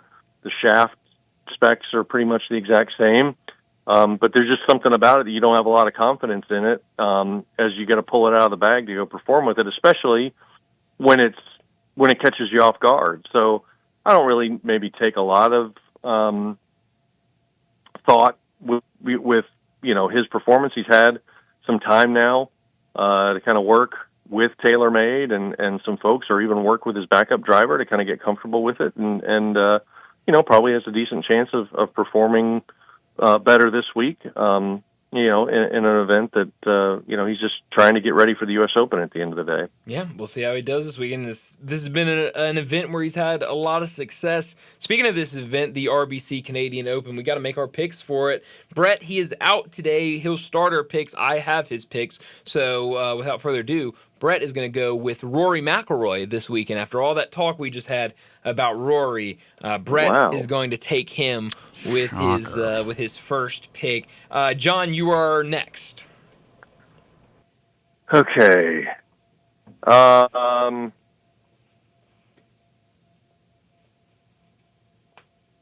I'll take kind of his buddy and countryman. I will take Shane Lowry. All right, Shane Lowry. All right, that means I am up. I'm going to go with the Canadian Corey Connors. Another week I've not taken my guy, Ludwig, who is sitting right there for me, but I'll take the Canadian. Landon? Well, now he is taken because I will be taking Ludwig Aubert. Okay, Ludwig off. Had to make sure I got that last name right. There you go. You got it. You nailed it. You nailed it.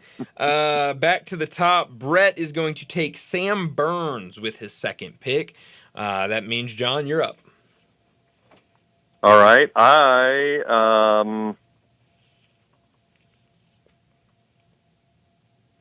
Let's see. I will take the Canadian Taylor Pendrith. The Canadian.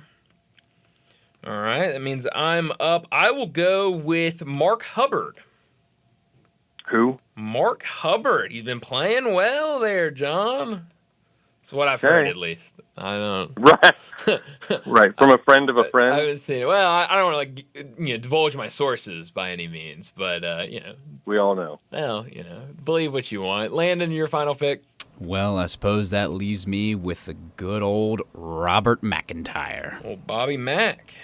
All right. Top 21, right? Oh, is he? Oh, is it 21 or he's 20? He's 20, so he's in the top 20. Oh, Landon. Okay, then give me Sung J.M. All right. I was prepared. Hey, he's one of your guys. That is one of your guys. You like Sung J.M. No, remember, I like Minwoo Lee. Oh, dude. Oh, Minwoo Lee. There it is. Yeah. Come on, John. Thought you knew me better. Sorry, than that. New Zealand versus South Korean. I got them mixed up. Got him confused. I'll let it slide. Well, hopefully it's another fun event. Got my country all backwards. That's right. John, before we let you go, let us know what y'all have got coming up at Timber Trust and where people can book a tea time. Yeah, absolutely. So, just like every single week, tomorrow night is the 2-man, 5:30. You can join us. Shotgun start, 9 holes. We'll get out there, have a good time, do a little food and stuff afterwards. Cash in, cash out as far as the pay piece goes, where there's a skins game along with the 2-man scramble score. So you can call us at 662-895-3530 to be able to sign up for that. This weekend is, nothing too crazy. It looks like we might have a chance Friday and Saturday, but Sunday looks pretty decent. So plenty of opportunity to be able to get out and play over the weekend. Again, you can visit us at timbertrustgolf.com or call 662-895-3530. And then, of course, too, if you're looking for things going on at the club, you can also follow us on Facebook and Instagram at Timber Trust Golf Course. John, enjoy the weekend. We'll talk to you again next Wednesday. All right, guys. Thanks so much. Have a good one. Right back at you. Thanks, John. John Goen joins us from Timber Trust every single Wednesday to talk golf and make our picks. Hopefully we got another winner in here somewhere for the Canadian Open. Question for you. All right, I've got an answer for you. Because we were talking a lot about Rory. And, I hope I have an answer for you. Well, it maybe not an answer, but a take, if you will. 11 hours ago, there was an article that was released where Rory had some things to say about the number one golfer in the world, Scottie Scheffler, and he talked about how he was incredible, and he's never seen someone play as much bogey-free golf as Scottie Scheffler does, calling him one of the best in the world. He just doesn't make mistakes, and he mentioned him in the same breath as Tiger Woods. So I'm curious, do you think Scottie Scheffler is there yet, or how much farther does he have to go to be either as good as Tiger or potentially even better? Yeah, I mean, I think he's certainly not there yet. I don't think so either. I think Rory and Scottie have a really good relationship. That was another thing I mentioned with John about how Rory was talking about he didn't like that information got leaked out about his driver. Yeah, it was him and not Scottie. He mentioned that Scottie's driver got pulled on Monday, and that information never got out, and so he was a little upset that he was the one that information got out on, but also didn't want to bring it up. And he said that was one reason he didn't want to speak to the media, because he didn't want to he was frustrated, and he didn't want to, in his frustration, throw Scottie under the bus or throw TaylorMade under the bus or say anything that he would regret later. So it feels like hearing those two statements, it sounds like, in everything I've seen and everything everybody sees when watching the PGA Tour, tells you that those two have a really good relationship. So it doesn't surprise me that you hear him say something like that. Look, Scottie's the best player on the planet right now. That's number 2 talking to number 1. He's unbelievable. So much so that we talked about this yesterday, where people were posting that in the last month, going into in May, I guess you can say, Scottie Scheffler had 3 tour wins, and the Rockies had 3 wins total. The Rockies have 3 wins total in the past 3 days. Have you seen what they posted?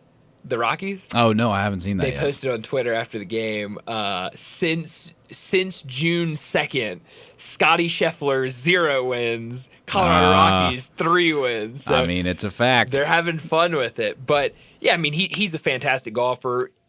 He very well could get one day to that conversation. I just don't think he's there yet. I think it's still a lot of the back of the card needs to be filled out. More majors won, more wins in general.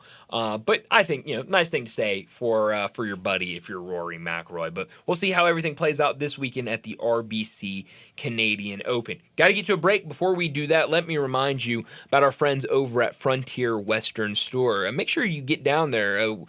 John was talking about the nice weather that we've had. It felt like, for a couple of weeks there, pretty much the whole month of May, it was raining, it felt like, or it was a bit chilly too. It was chilly, it was rainy, and it was overcast. It felt like every single day. It was one of those three throughout the month of May. But now, getting into June, the weather is nicer. Starting to feel like summer now. Starting to feel like summer. Maybe you need some new clothes to step into the new feeling of summer, this new season. Well, Frontier Western Store, they can take care of that for you. Family owned and operated since 1967, Frontier Western is your one-stop shop for some of the biggest brands in Western wear. They're the one-stop shop for Carhartt in the Mid-South, and they've also got you covered with plenty of other brands when it comes to the thousands of selections they have when it comes to shirts, shorts, jeans. And if you need a pair of jeans, Frontier is the place to go. They've got you covered with brands from Ariat all the way down to Wrangler, and you'll love how easy it is to find the perfect style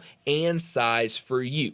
Frontier's pricing is lower than online and chain stores, so you'll be getting the best deals. And while you're out there, check out their world-famous boot showroom. Whether it's work boots or dress boots, Frontier has you covered for the entire family with plenty of in-stock proven classics like Ariat, Dan Post, and Durango, just to name a few. Head down there, 5880 Goodman Road in Olive Branch, and check out the entire selection. Open Monday through Saturday from 9 a.m. to 7 p.m. and Sundays 1 p.m. to 6 p.m. Head down to Frontier Western Store. We need to get to another break, and when we return, we'll talk some Major League Baseball.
Since 1948, in the alley, the Rendezvous. I'm with John Vargas. John, what's going on in the Rendezvous? Brett, after 76 years, we've decided to expand our product line. Anyone who's tasted our ribs is familiar with our vinegar base. It's now available in the 32-ounce jar. It's so good to base or marinate all meats. I even put a little bit on turnip greens. Something we've been using at the restaurant or at our house has been the Greek seasoning. My father was a cook, but my mother was a chef. And she was the one that put Greek seasoning on everything from the Mediterranean diet or steak. My mom used it on soup, salad, veggies, fish, any meat. It's a great seasoning and a flavor enhancer. My brother Nick figured out salt and pepper is more than just McCormick's and Morton's. He's come up with the perfect blend we use to coat our shoulders and our brisket, and he used to make it for his friends as Christmas gifts, and they loved it. All these products are available at Rendezvous or online for shipping as gifts and in many grocery stores. And if they're not in your favorite grocery store, ask your grocer to stock it. A beloved family of heritage still going strong since 1948. Rendezvous.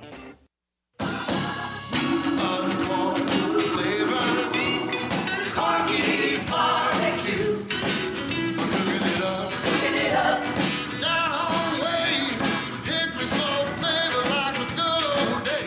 Hey y'all, Jimmy Stone over here with Corky's Barbecue. Catering is our specialty. Millions of trusted Corky's to cater their events for 40 years. Because we make it easy and delicious for your guests. Whether it's 50 people or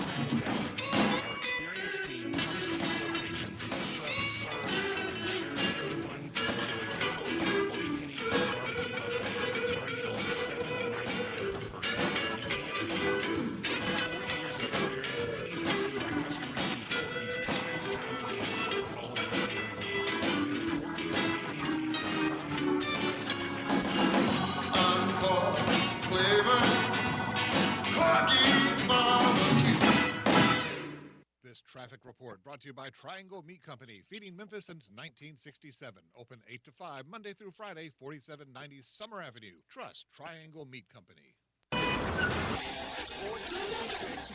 Good afternoon. Despite a couple of EMS calls out here, traffic's been in pretty good shape so far through Midtown. Yes, it's gotten heavier. 240 southbound at South Parkway. There's been no shortage of radar today. I-40 as you work your way out towards Fayette County, passing New Airline Road there on I-40, especially going eastbound as it gets heavier coming off to 240 onto 385 Bill Morris Parkway. Dandelions, crabgrass, Lawn Solutions here in Memphis says, hey, give them a call. They'll take care of your yard, make it look better than your neighbors. Call Lawn Solutions 867-5626. I'm Commander Chuck with your on-time traffic.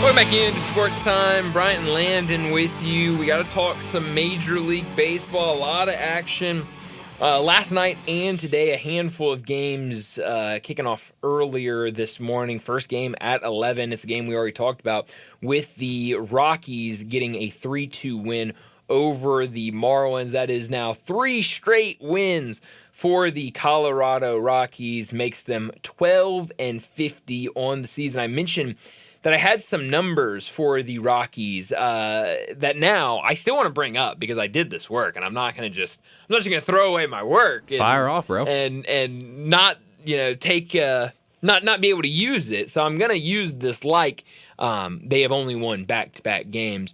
So it was back-to-back wins last night for the Colorado Rockies. It was a game that we talked about yesterday, and Brett said that that's where he was beaming to. He said, let's see if the Rockies can get another win. And I kind of started looking at the pitching matchup, and I was like, I don't think it's crazy to see the Rockies getting another win. That's exactly what they did. They got that win last night. When's the last time the Rockies won back-to-back games, you might ask? Well, it was this year. It was April 30th and May 1st, but it was wins over the first one on April 30th was Atlanta, and San Francisco was on May 1st. So I got curious, when's the last time they've beaten the same team back-to-back games? Well, for that, you have to go all the way back to last season in September when they won back-to-back games over Arizona on September 16th and September 17th, 2024. So they have not had a lot of success beating the same team. They get lucky one game maybe, but then cannot do it back-to-back times. Former Memphis Tiger, Hunter Goodman, he had himself a nice game. He's had himself a really nice series for Colorado against Miami, but last night hit a solo home run in the 8th inning to put the Rockies on top. That came a day after he hit 2 home runs in the first win for the Rockies over the Marlins. So he has played really well. Don't know exactly what he did today in that matchup against the Marlins. I know he got on base a couple of times for them. Let's see. Hunter Goodman, 2 for 4 today with an RBI. So another really nice outing for Hunter Goodman as he's been playing really well for the Rockies. So they get a win. Good for them. And I don't know who they have next, but I think it gets pretty tough after that because I think that's one thing we talked about. Oh, yeah. They got the Mets coming up. And enjoy your wins over the Marlins because thank you. Mets, Giants, Braves, your next 3 series if you're the Rockies. That's rough. 0 for. Yeah. Yeah. No, they're not going to get a lot of runs there. That's rough. But speaking of all those numbers, I was watching the recap of the Angels and Red Sox games. Okay. Angels ended up winning that series. Mm-hmm.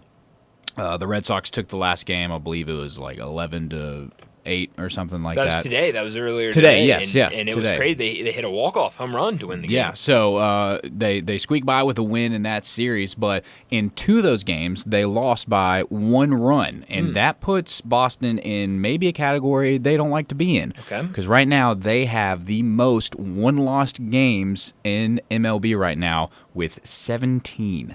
17 games where they have lost by 1 run. They That's almost crazy. mounted a comeback in the second game, couldn't pull it off, and that was their 17th one-loss game of the season. Incredible stuff, but maybe not in a company you want to be in. Yeah, I mean, you want to be able to win those close games, and Absolutely. obviously Boston's showing that they kind of struggle doing that. Speaking of, we mentioned the Mets a second ago. It's the team Colorado will play next. Really fun series. You mentioned it earlier between absolutely. them and Very the fun. Dodgers. Last night, a really, really good game. You got a couple guys back. Mookie Betts back from injury. He had a toe injury that he has not been able to play through. Ronnie Mauricio was back for the Mets. He was playing third base for them after was a top prospect for them back in 2023.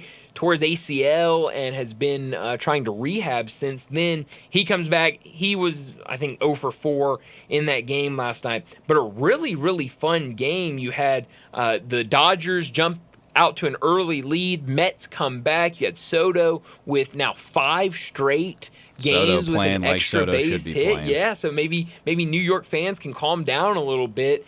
He's been playing well. He had a great catch. Did you see that catch he made? Oh, absolutely. Over in the stands. What was so incredible to me about it was Aaron Judge almost had a similar catch. They eventually overturned it for fan interference. I think that was kind of a bad call because the fan was in his seat. Sure. The ball was there.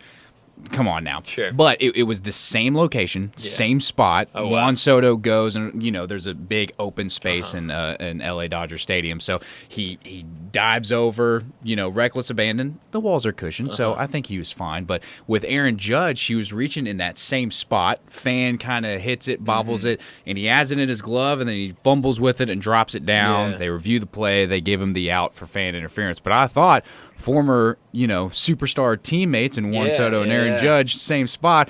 Only one pulled it off cleanly. How about that?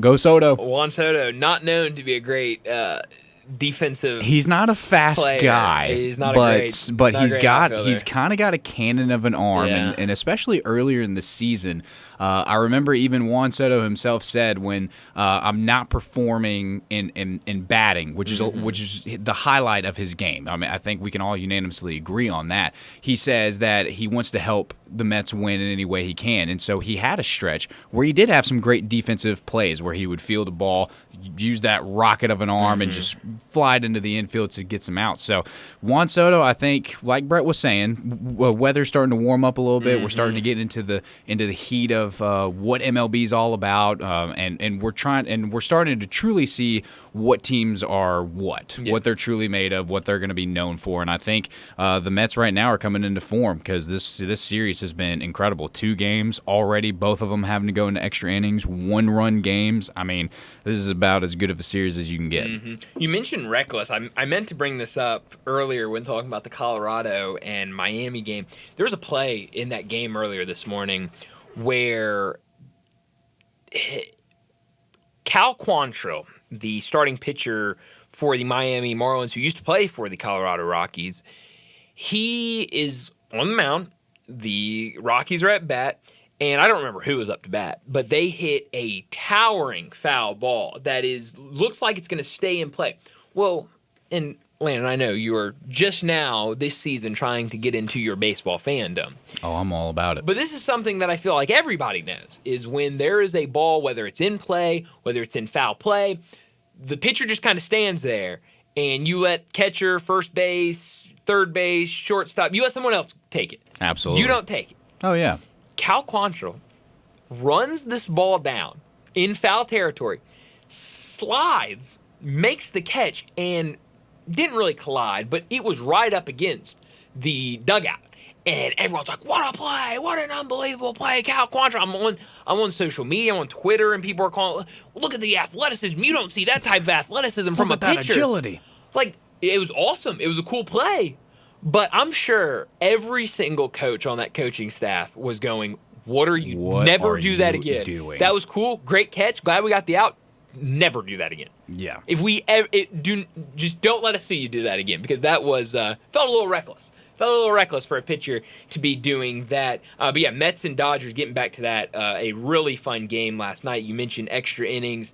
They really impressive. Tanner Scott for the Dodgers. He comes in the top of the 10th inning, gets back-to-back strikeouts and a ground out. He looked really good. Bottom of the 10th, the Dodgers able to get a couple guys on, and well, I guess one guy on because they had the ghost runner, and then you had Nimmo, we talked about earlier, lost the ball, and it really unfortunate because the scene of the ball literally falling right next to him. Yeah. I mean, just stick your glove out and you make that catch. Well, I mean, I think there's a lot of things that you could probably attribute it to. Oh, for sure. I mean, you look at the track that Nimmo took to get to that ball, kind of trotting. He's taking the wrong angle. I don't want to give excuses for him. There could have been a light in his eye. It's just unfortunate. It was just, it really was. I get it. There's no other way around it. I get it. It was just one of those where it just looks, it doesn't look great. No, it doesn't. When you're just watching it. But hey, we'll see what happens tonight between those two teams as they kick off late tonight, 9:00. Did want to mention before we get to a break, the Cardinals, their game today has been postponed. They'll play a doubleheader tomorrow against the Kansas City Royals. But last night, a 10-7 loss for the Cardinals. The Royals got the win. It was a weird game because the Cardinals came out there and had, I think, a 5-run inning to go up 7-2, and then right after that, a 6-run 5th inning for the Royals to take an 8-7 lead. They were able to extend that to 10-7. Jack Caglione, his first game as a Royal, 0-for-5, but had some really nice contact. Looks really promising. Really does. He had... he hit everything extremely hard. His hard hit rate, that is anything a hard hit considered by Major League Baseball, is anything hit with an exit velocity of 95 miles per hour or higher. I believe 4 of his 5 were considered hard hit balls.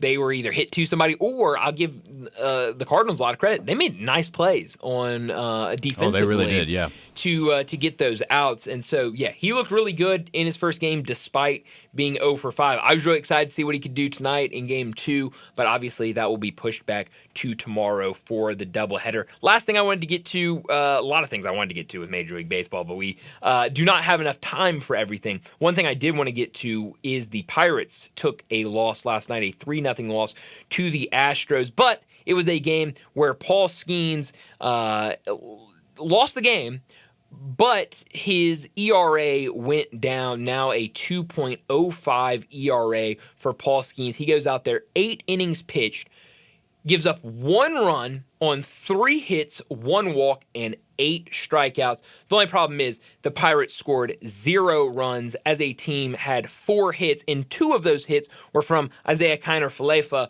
So outside of Isaiah Kiner-Falefa, the Pirates had 2 hits as a team. I mean, he's a fantastic pitcher. It's just, we'll use that word again, it's just very unfortunate. Very unfortunate the team that he plays that for right now. Because that was not on Paul Skeens. Do you know how mad I'd be as a pitcher if I give up 1 run on 3 hits and strike out 8 guys in 8 innings, and you can't even muster up a run? You can't even score 1? I mean, that's... Be livid. Well, he's kind of living out that question of, would you rather be the best player on the worst team or a player on the best team? I think Paul Skeens right now would say, I want to be a player on the best team. Yeah. Forget all that talk about are the Pirates going to trade him. Get me out of here. Yeah, trade just me. leave. I mean, let him leave. And it's weird because this is a Pirates team that I think had a lot of promise. They did. And you look at some of those players. O'Neal Cruz has shown a lot of times this season. He's a really, really strong player. You look at some of those other guys. Brian Hayes at third base was at one point a guy that everyone thought was going to be the next up and coming star third baseman, and it just hasn't worked out. But Paul Skeens has been fantastic. Another good outing for him last night, but he does take the loss and goes to 4-6. Poor Pirates is right. We need to get to another break. When we return, it'll be time for Big Number of the Day. Join the voice of the Tigers, Dave Woloshin, for Wolo and Friends. Weekday mornings from 10 to 11 here on Sports 56 and 98.5 FM.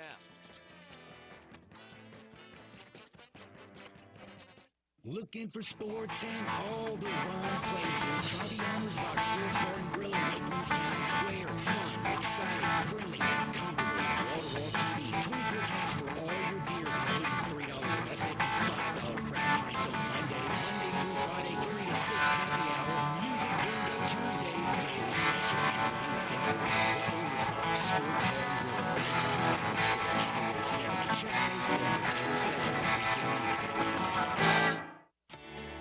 At Jason's Deli, when you're dining in or picking up curbside, you can expect wholesome food and no surprises, just delicious sandwiches, crisp salads, and quick quality meals made with the freshest ingredients and no artificial trans fats, MSG, high fructose corn syrup, or artificial colors and dyes. Around here, a lot of thought goes into what we put into our food and what we take out of it, because you're not just taking a bite, you're getting a taste of who we are. New items are constantly being created to expand our menu for all tastes and special diets with vegan and gluten-free options available. Convenience and on-time delivery you can count on. It's just a click away at jasonsdeli.com, so whether you need to feed 5 people or 5,000, the team at Jason's Deli, they have the credentials and the commitment to keep you satisfied. Freshness is nearby at Jason's Deli with locations at Ridgeway in the Park Place Center, Poplar and Highland, Germantown Road in Cordova, and on Goodman Road in Olive Branch. Jason's Deli. It's wholesome food and no surprises. Nestled in the heart of East Memphis, located corner of Park and Cherry, is a beautiful residential neighborhood. I'm here at Town Village Audubon Park interviewing a new resident, Carolyn. Share with us why you chose Town Village. Well, if your parents or special friends need to make that big move, let me share with you my experience. It was tough for me to leave home, but then I discovered Town Village. I would like to highly recommend Town Village to you and your loved ones. After looking at all the amenities and meeting all the people and staff, I was hooked. From restaurant, bistro, 3 meals per day, housekeeping, transportation, security, health care, physical therapy, exercise room, and even a heated pool and spa. Come see us and make your new home in Town Village. Visit us and call Daniel at Town Village Audubon Park, 901-374-7342. There's no place like home, Town Village.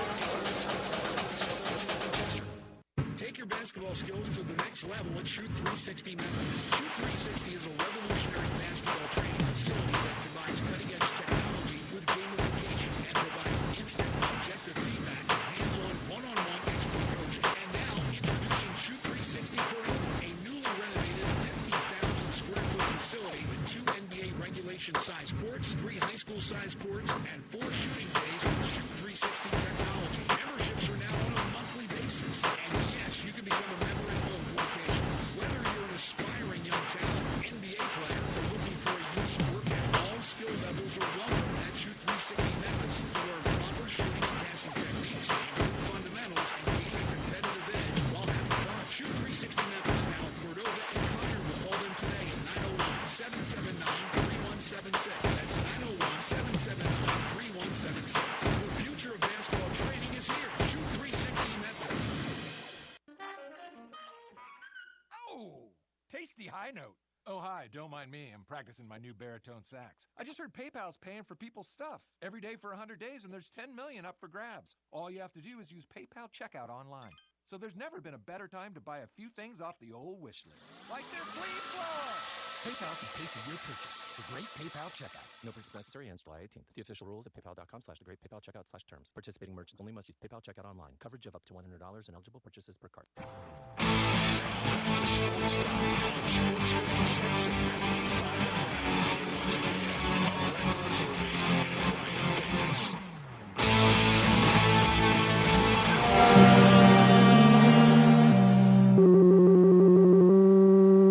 Big Daddy. Hello, Big Brand. It's a guy, he wants to be big, then he gets big, he doesn't want to be big anymore, then he gets small, but the suit's too big. Big Daddy. The big boy. You're a big guy. I think she's trying to pull a fast one on Big Daddy. The big number of the day.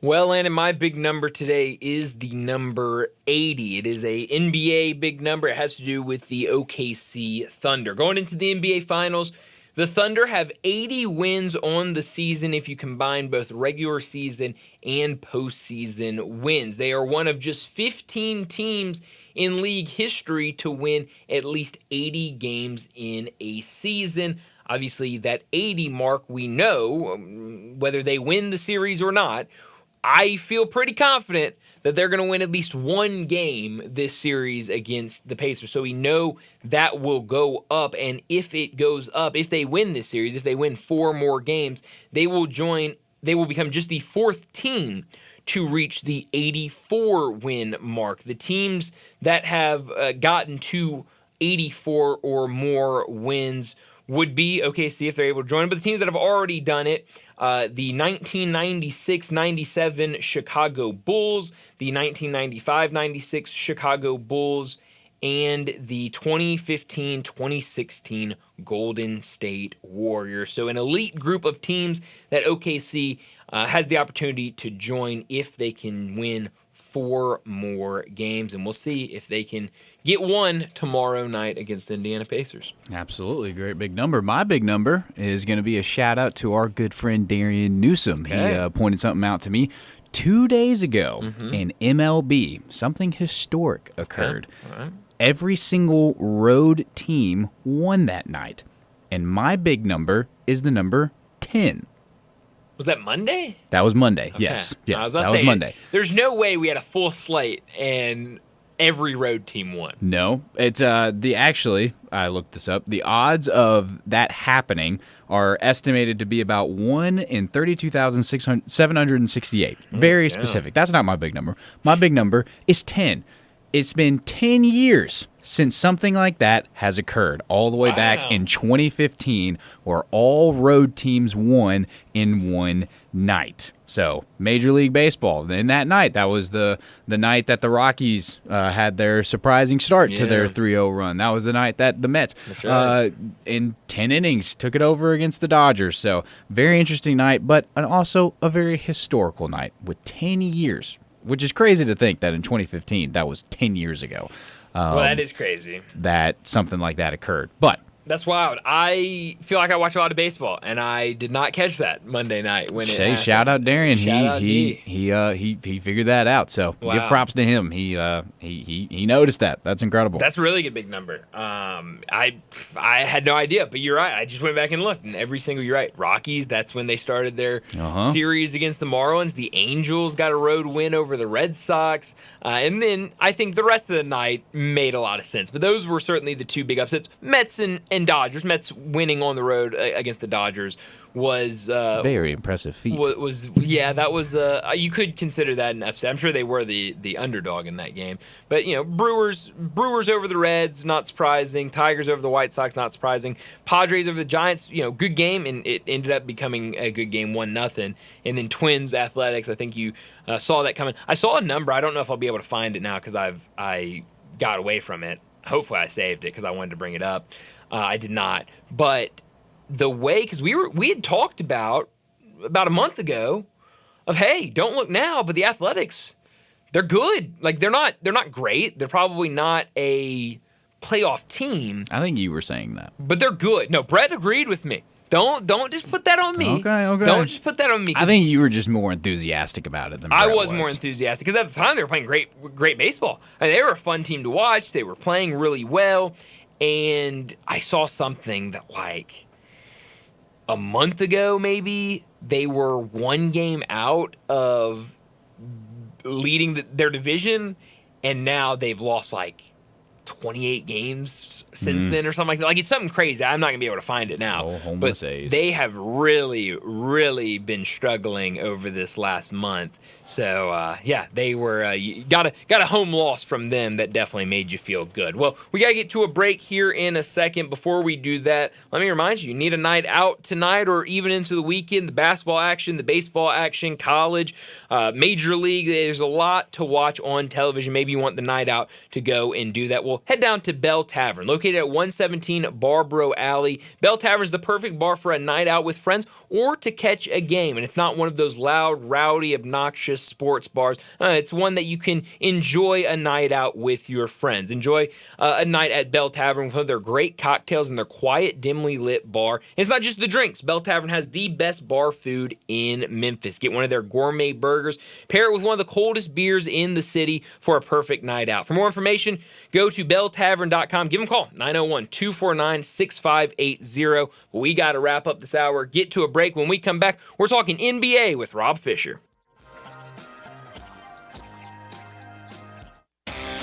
Visit Frontier Western Store today for new shirts and boots. Frontier is your top Carhartt store in the Mid-South. There's thousands of in-stock shirts and jeans. They have the classic K87 pocket tee in every color they make, including new ones just released. Available small to 4X. Want new jeans? Frontier has you covered with super tough work denim by Carhartt. And you've got to check out their selection of area jeans for men, women, and children. You'll love how easy it is to find the size and style you need. Have you seen Frontier's remodeled world-famous boot showroom? It continues to expand. New styles by area just arrived, plus plenty of in-stock proven classics too. Whether you need work or dress boots, trust that Frontier is the place to come. See thousands of pairs of Ariat boots and thousands more by Dan Post, Corral, Durango, Rocky, Twisted X, and others. And Frontier's pricing is lower than online and chain stores, so you know just the local shop to visit. Frontier Western Store, 5880 Goodman Road in Olive Branch, and on the web at frontierwesternstore.com. Locally owned and operated since 1967. Pools, and more pools. Yes, it is pool time at Family Leisure. Family Leisure is already booking pool installs, so you need to buy now and get on that list. 24-foot pools start at $19.99 install. Liners are starting at $2.99. You're going to need some pool accessories, so they're all up to 20% off. Not quite ready for a pool? That's fine. Get a 5 or 6 person hot tub starting at under $7,000. You can also go for a swim spa or perhaps a cold plunge tub. Those are now $2,000 off. Get patio furniture up to 50% off on select sets. Buy your pool now. Get on that install list. Mention this commercial, and your install is free. It's underlined in the in-bold print, so you know it's big. It's pool time at Family Leisure. Family Leisure, Whitten Road at I-40, where family and fun come together. Do you know one of the best things you can do for your employees or family's health? Provide Arctic Clear bottled water. Arctic Clear bottled water is your locally owned and operated bottled water provider. Arctic Clear is 100% natural spring water with free delivery instead of dependable service and no long-term contracts. An easy choice. Call Jeff Metis today. 901-382-2363 or visit arctic-clear.com. Arctic Clear bottled water. Call them 382-2363. That's 382-2363. Drivers who switch and save with Progressive could save hundreds. With that kind of money,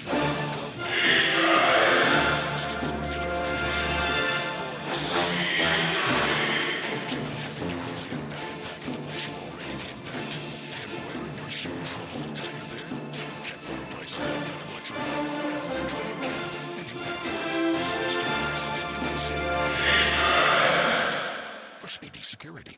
Progressive Casualty Insurance Company and affiliates not available in all states. Potential savings will vary.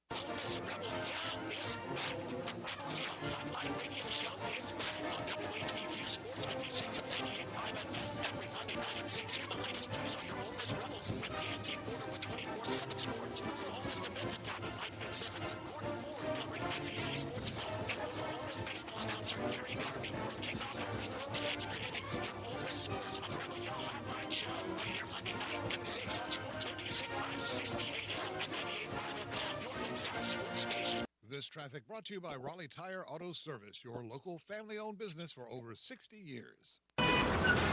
Sports 56 traffic. Good afternoon. It's building pretty good out here now on all the major outbound routes, especially for this time of the afternoon, trying to get down through Midtown on 240 South at South Parkway. It's gotten heavier on 240 East from Mill Branch as you make that drive all the way out to 385. Getting on to Bill Morris Parkway has been in pretty good shape now. It's gotten heavier as you head out towards Hacks Crossroads, there towards Collierville on Bill Morris going outbound. Hey, Weimer's Jewelry is your diamond engagement ring headquarters this bridal season. Go by and see them and shop local at Weimer's Jewelry on Highway 64. I'm Commander Chuck with your on-time traffic.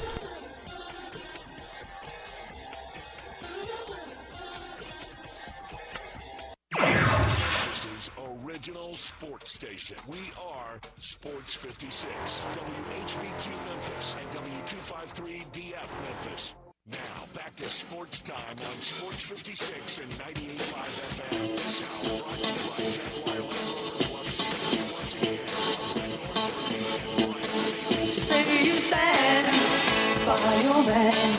We're back into Sports Time. Bryant and Landon with you this afternoon as we start our third and final hour. And joining us now to talk the NBA, to talk the Grizzlies, Rob Fisher from the Grizzlies FanDuel Sports Network joins us now. Rob, thanks so much for joining us. A lot to get into when it comes to the NBA, with the NBA Finals getting kicked off tomorrow. Tom Thibodeau being fired yesterday by the Knicks. But I do want to talk briefly about the Memphis Grizzlies. Still waiting for some offseason moves. It feels like a lot of teams are kind of waiting to pull off anything and see what other things happen before they make their moves. But I did see a story in the Commercial Appeal, our friend DeMichael Cole, talking about Cam Spencer and what he could be going into next year. Kind of poses the question of, can he be a replacement for shooting? Could he, if you need a shooter next year, for whatever reason, could he be a guy that comes in and provides consistent playing time for you? When you look at Cam Spencer, obviously his first year in the league, we saw him flash at times, spent some times in the G League, had some injuries throughout the season. What do you expect to see next year from Cam Spencer? I think the hope is that he'll be, with the big club a lot of the year. Hopefully he'll get more minutes. And I guess I say hopefully, meaning for him, because for the team's sake, I don't know. That's getting younger. That's taking a gamble on a guy if you're counting on relying on him next year. He hasn't shown it. He hasn't shown it yet on the big stage. That he can be relied on a night in basis. I think for him, you hope that he just continues to work hard. He's a dogged worker. He's a heck of a shooter. Keep working on his defense. I'll be excited to see him play at Summer League. Yeah. That's a group of guys that, if he's going to be something, he needs to be better than. Mm-hmm. And that's when we'll see. Summer League doesn't show a lot, but it can show a lot if you don't belong. Mm-hmm. And hopefully that's not the case with Cam Spencer. I like him. I like him as a player. I'd like to see him get a shot and get an opportunity. But I don't know. I don't know how good he is on the other end of the floor. Mm-hmm. That would be my concern, at least as of now. Yeah, that's the big question. And you're right. I mean, it would be fun to see him get some more minutes, but I'm with you. I don't know if you want to go into the season trying to rely on him to give you consistent depth minutes. But you mentioned Summer League. That's going to be fun here. But I'll say this. Can he go into camp and earn those minutes like Jalen Wells did? Sure. I think he has the ability to do that because he is such a, it's been overused this year, but he is such a dog. Yeah. And the guy is such a good shooter. I mean, when the ball leaves his hands, you feel like it's going in every time. So I'd like to see him fight for minutes and earn those minutes. Nobody's going to be given anything. He's going to have to earn them. Mm-hmm. Yeah, and you mentioned Summer League. It feels like Summer League will be fun. Cam Spencer will be out there. It sounds like Gigi Jackson will probably be out there. Jalen Wells coming back from injury could be out there as well. And I don't know, it feels weird around this time not talking about draft prep and who are the Grizzlies going to take in the draft because second round, not as many people want to talk about second round draft prospects. So it definitely feels like this offseason is about some of those young guys you've already brought in and maybe what they can do this offseason, what they show you not only in Summer League but then going into camp and getting ready for the season. What do you want to see from them? What can you see, I guess? You mentioned it's hard to see a lot in Summer League. What do you want to see from these guys? What can you see from these guys in Summer League play? Well, like I said before, I think what you want to see is that they don't belong. I think we saw that with Zach Edey last year. In the couple of games that he played, he just looked like he was better than everybody and didn't need to be there. That's what you want to see. Gigi, great example. Gigi should be better than everybody on the floor. Yeah. And he needs to show that he's better than everybody on the floor. And if that can happen, great. That's what I look forward to in the Summer League is finding out if those guys don't belong in the Summer League. Mm-hmm. My favorite Summer League players are the guys that play 2 games. Yeah. And they shut him down because they just think, okay, he doesn't belong here. He's much better than everybody here. So that's what I look forward to. Can Gigi be better than everybody else? Who else is going to be? Jalen Wells. Can Jalen Wells be just a lockdown defender and a guy that can add offense on the other end and maybe handle the ball a little bit better? I think just those sorts of things are what you want to see. You want to see, because the Grizzlies are going to have 5 guys out there who are in their rotation, probably, or at least fringe rotation. Yeah. And not many other teams are going to have that. Yeah. So when you put that out on the floor, you should dominate. And that's what I expect to see. Absolutely. Talking to Rob Fisher, he joins us to talk the NBA from the Grizzlies FanDuel Sports Network. We'll get to the NBA Finals in a second. But what did you make of the news yesterday? The Knicks making a change. They fired Tom Thibodeau yesterday afternoon. Landon and I talked about it earlier. I mean, a lot of these numbers that come out, between 2012 and 2020, the Knicks' 6 head coaches combined for 238 regular season wins. Tom Thibodeau in his time had 226, back-to-back 50-win seasons, had just signed an extension. Were you surprised with that announcement yesterday afternoon? Surprised, but not shocked. Mm-hmm. I think if you're shocked at this point of coaches getting fired in the NBA, you're new to the sport. It surprised me. I mean, I don't get it. The numbers are staggering.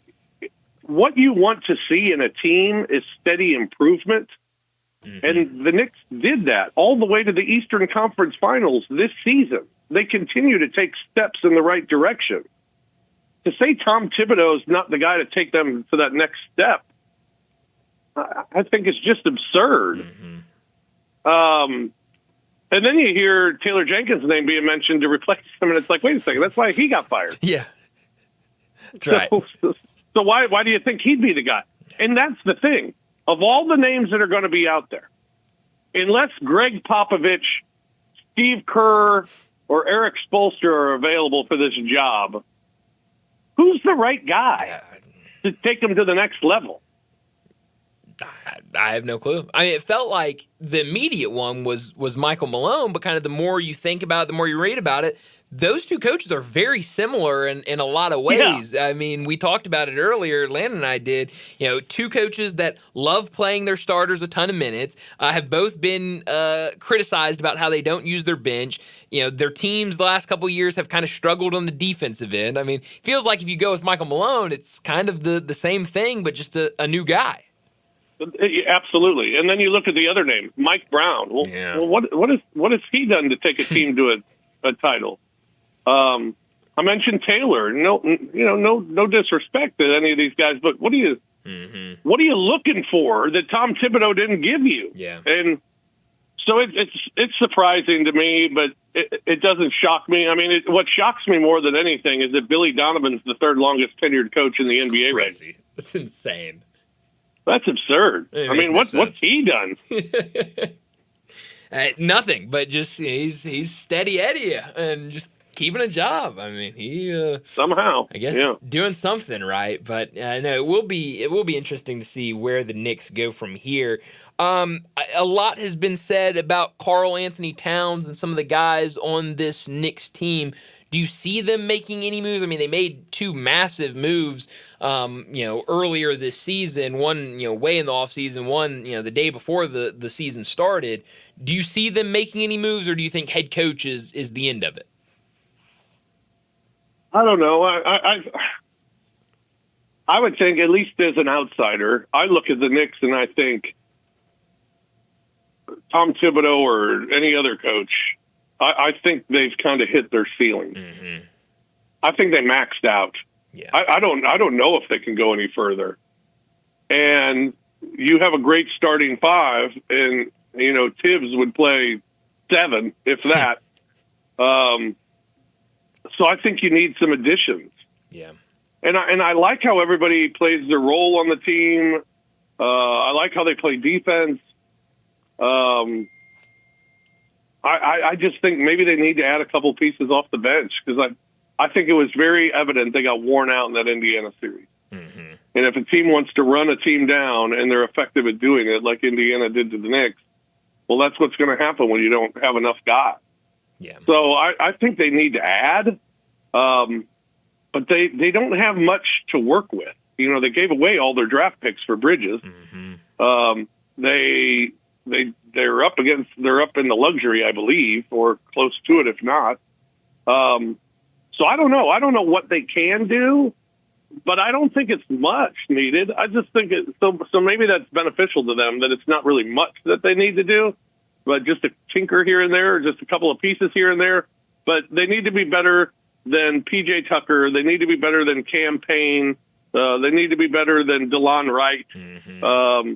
All serviceable guys in the NBA, but if you want to win a championship, that's where you need to be better. Yeah, no, I'm with you on that. The team that got past them, the Indiana Pacers, now set for the NBA Finals, get started tomorrow night against the Oklahoma City Thunder. What do you make of this matchup? Two kind of different teams. OKC started the playoffs, everyone thinking that they would be here. Not the same for the Pacers, but this is two teams that have some really good players and really rely on their depth. How do you see this series going? I've been trying to convince myself it's going to be an entertaining series. Yeah, me too.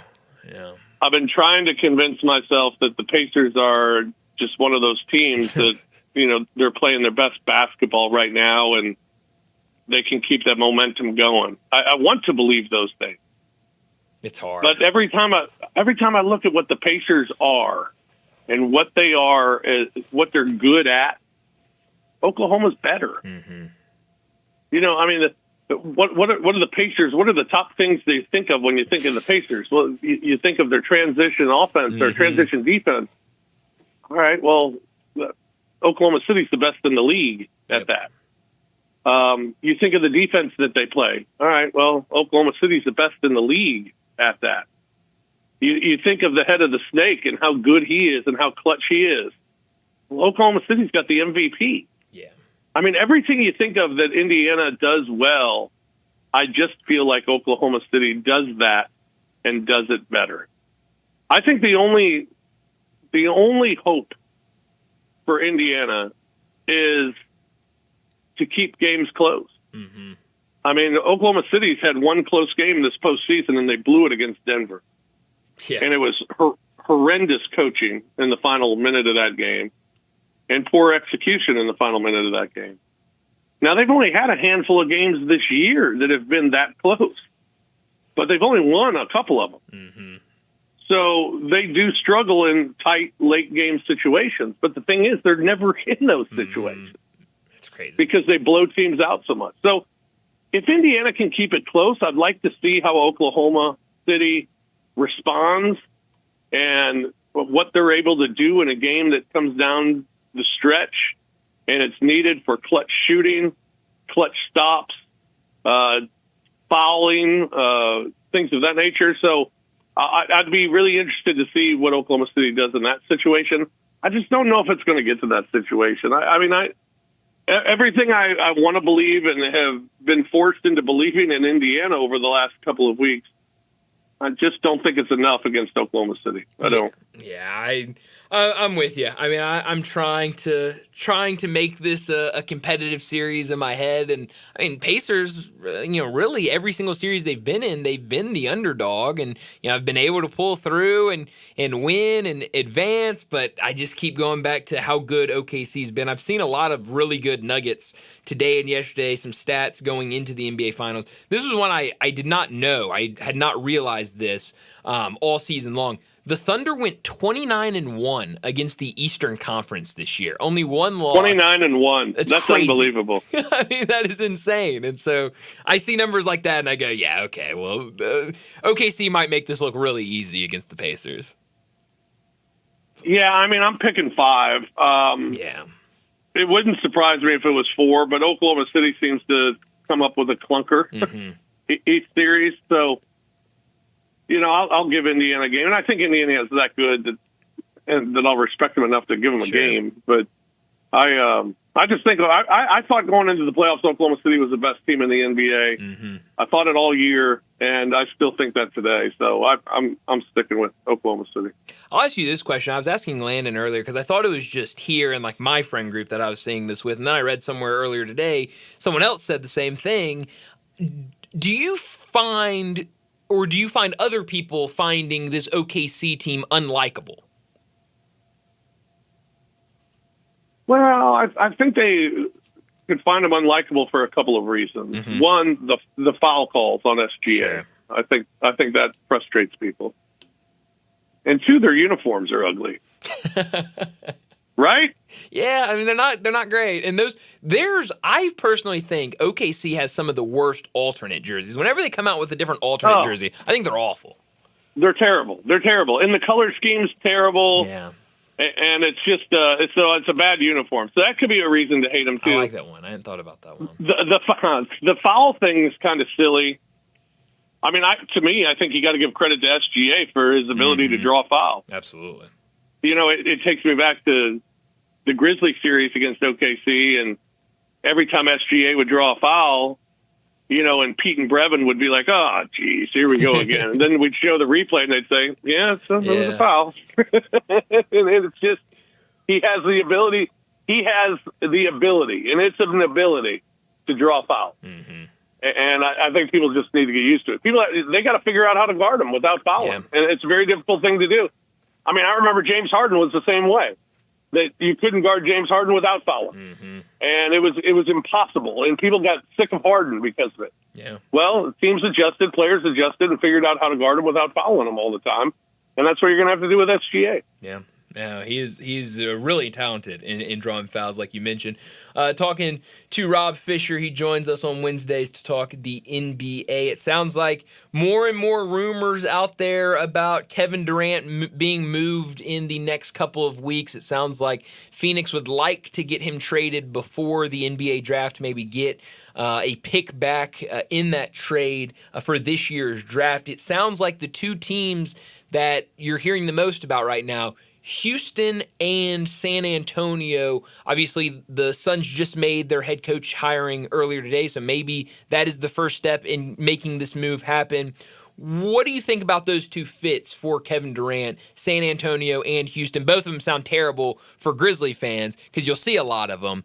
But what do you make about those two fits if Kevin Durant was moved to either of those places? Wow. I think it'd be great for both teams, really. I think for Houston, maybe the problem with Houston is now Phoenix seems pretty desperate to get rid of him. Yes, very.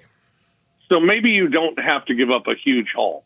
I saw, I think it was on The Athletic, that there's been talks back and forth, and that it sounds like, at least from the reporting of The Athletic, that the more the conversations are going, kind of the lower, like you're saying, the lower that price is going, that they are very desperate to get rid of them.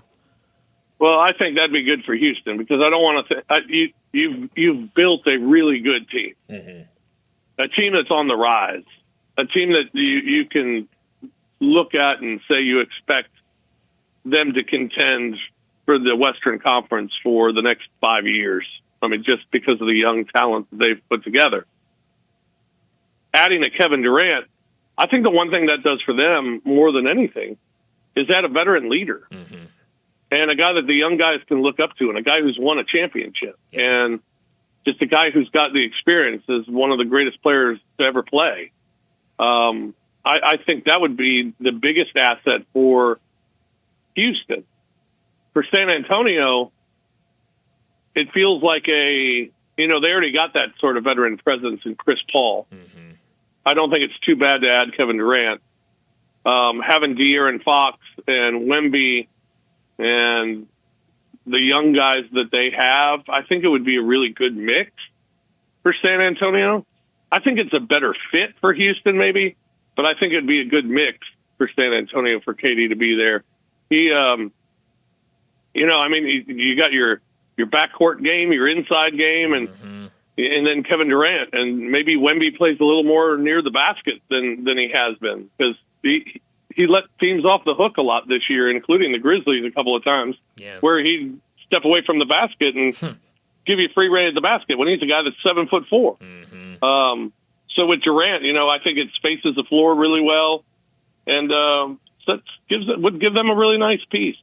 But I like it for Houston more just because of the veteran infusion into that young team. Yeah, it definitely feels like they need that. And there's been, even going back to last year's trade deadline, it feels like there's been a lot of talk between Houston and the Suns to maybe get a deal made. Last thing for you, Rob, going over to baseball, Jack Caglione, we got our first taste of him last night in St. Louis. Is he going to be a star?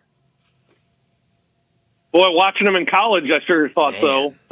He was something special for Florida, and what he did in their run to the College World Series, I guess was last year, and he was fantastic. He was fun to watch, and he's a big stick. And a rough 0 for 5 for him last night in St. Louis, but and unfortunately they're postponed tonight, so won't get a chance to look at him tonight. But I'm looking forward to seeing him play. I think he's going to be good. I think he'll be real good. I hope he's a stud, because it'd be fun to watch Witt and him play on the same team. Would be great, and it'd be great for the Royals, and it'd be great for baseball. So I hope he's a stud.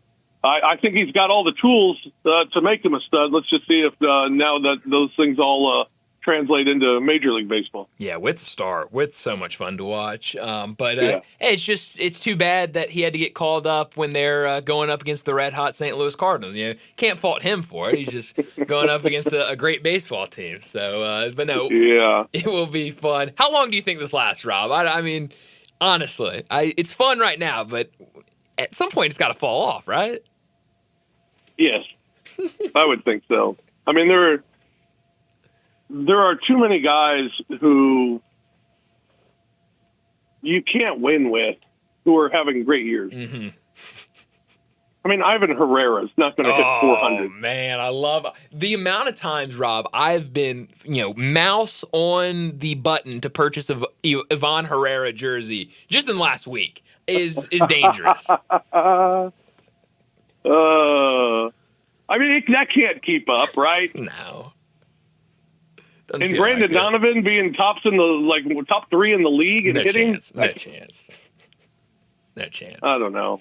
It's at least been competitive to watch this year. It's been fun. It's been a lot better than watching the last 2 years. Oh yeah. Well, and Brett said off air the other day. He said, one thing about it, if it falls off at some point, at least they've kept us invested, and it's now June, and we're still invested, and that didn't happen the last 2 seasons. So I guess a win there, and we'll see how long they can keep it up. I want them to make a decision though before the trade deadline. Either figure out if you're good or not, and then we can make some deals at the deadline and figure things out. But I guess a friend of mine, Mike Claiborne, who's on the Cardinals radio broadcast, he always tells me you can start looking at the standings on Flag Day.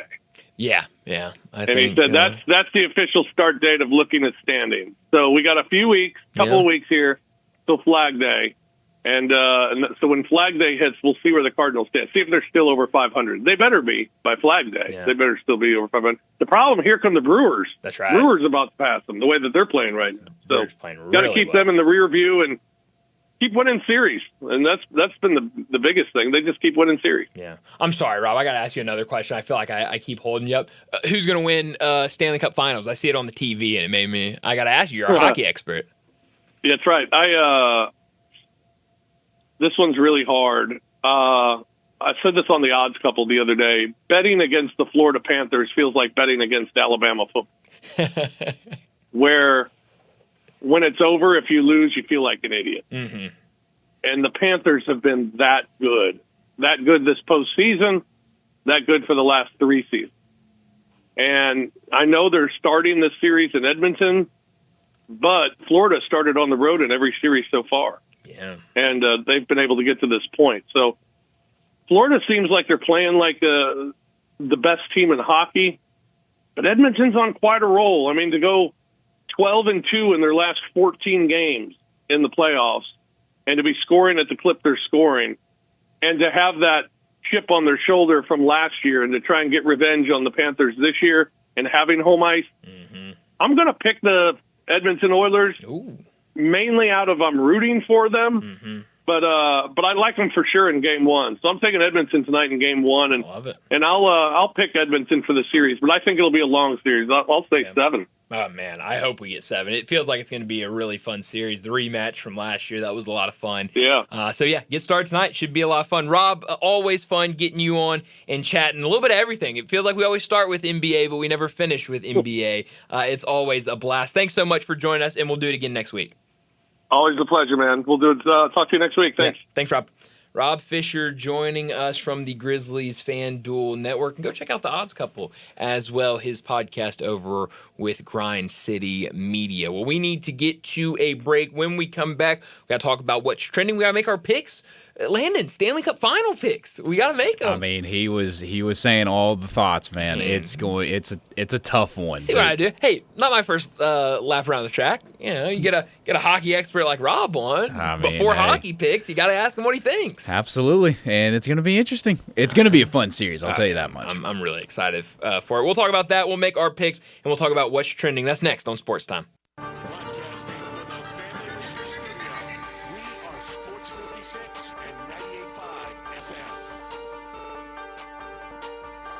Looking for sports in all the wrong places. Try the Owner's Box Sports Bar and Grill in Lakeland's Town Square. Fun, exciting, friendly, and comfortable. Wall-to-wall TVs, 24 taps for all your beers, including $3 domestic and $5 craft pints on Monday through Friday, 3 to 6 happy hour. Music Bingo Tuesdays, daily special, and online. Owner's Box Sports Bar and Grill, Lakeland's Town Square, Highway 70. Check Facebook for daily special and weekend music at the Owner's Box. Hi, this is Troy Fiveash, owner of Fiveash Roofing. I have been told that my ads are all business and I should share some of my personality. Okay, I love tongue twisters, like the one about the terrific tasting toast by Taste Tester Toaster, or Big Black Bugs, Bleed Blue Blood, and of course Sally and her seashells. Or of course the ever-present I'm a mother pheasant plucker, I pluck mother pheasants. Okay, enough of that. If you want an honest, fair, reasonable roofing, siding, or gutter estimate, call Fiveash Roofing at 367-0050. That's exactly what you'll get. No empty promises, no high-pressure sales tactics, and no fast-talking salesman trying to convince you that today and only today is the best day for you to get a new roof. For the record, the best day to get a new roof is when you're ready for one. Fiveash Roofing, fair, honest, and ethical. 367-0050 or memphisroofer.com. Fiveash Roofing, it's what we do. We're here for you. Everyone needs protection, whether you're on the field or on the road, so make sure you have the best. Bob Simpson State Farm Insurance can buckle you up with auto insurance, can back you up with life and health insurance, cover your business whether it's starting, growing, or maturing, and don't forget to insure your home, no matter if you're an owner or a renter. Like a good neighbor, State Farm is there. Call Bob Simpson today at 901-381-1233 or go online and get a free quote at bobsimpson.org. Stay protected with your good neighbor, Bob Simpson.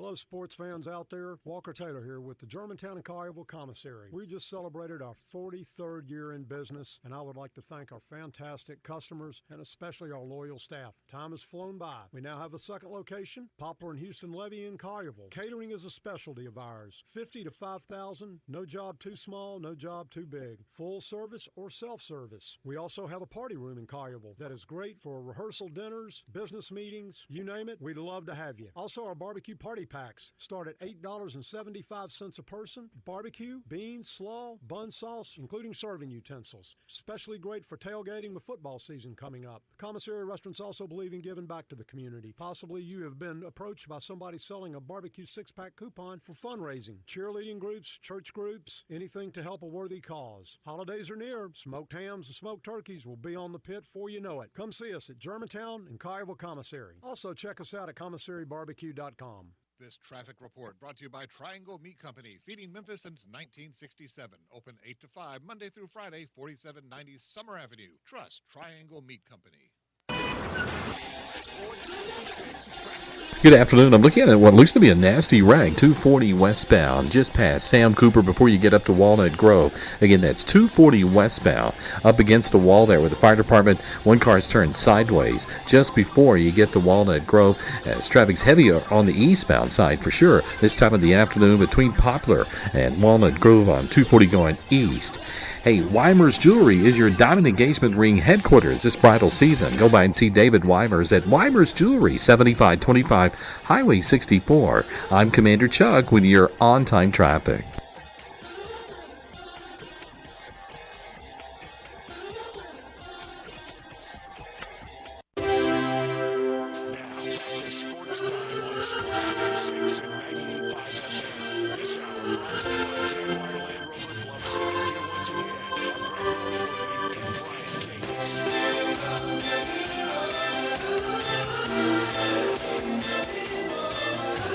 Welcome back into Sports Time. Bryant and Landon with you. We're live and local inside our Family Leisure Studios. We got about 30 minutes left in today's show. We got to talk about what's trending, but before we do that, I got to remind you about our sponsor for this hour. It's Jaguar Land Rover Bluff City. Jaguar Bluff City has been the premier Jaguar dealership for the greater Memphis area since 1984, and their talented team is ready to help you find your next perfect vehicle at unbeatable rates. Swing by Jaguar Land Rover Bluff City today and check out the new 2025 models like the 2025 Range Rover Sport, the 2025 Range Rover Velar, and the 2025 Defender. Test drive the Range Rover Sport, where luxury meets performance. It's a perfect mix of style, performance, and versatility, with options ranging from 360 horsepower up to 635. It's also available as a plug-in hybrid electric vehicle with $7,500 federal tax credit when leased with approved credit. Take a look at the Range Rover Velar, powered by mild hybrid technology and enhanced with the latest well-being features and fully connected entertainment system. The Range Rover Velar is the ultimate luxury compact crossover. Purchase yours today and get special 4.4% for 72 months financing available with approved credit. Don't forget about the Defender, available multiple models to fit your needs. The Defender is built for the modern explorer, and Jaguar Bluff City is offering special interest rates for 60 and 72 months on various models. Give them a call, 877-259-6169. Go online to jaguarbluffcity.com. Head out there, test drive these vehicles. 6335 Will Cove, just off of Quince, for Bluff City Jaguar. Well, to start things off, we got to talk NHL Stanley Cup Finals. It gets kicked off tonight, 7 o'clock on TNT. Panthers, Oilers, rematch from last year. We get it again. It was an exciting matchup last year. It was fun last year. I mean, them really forcing fun. a Game 7 all the way to the end. Man, I don't know.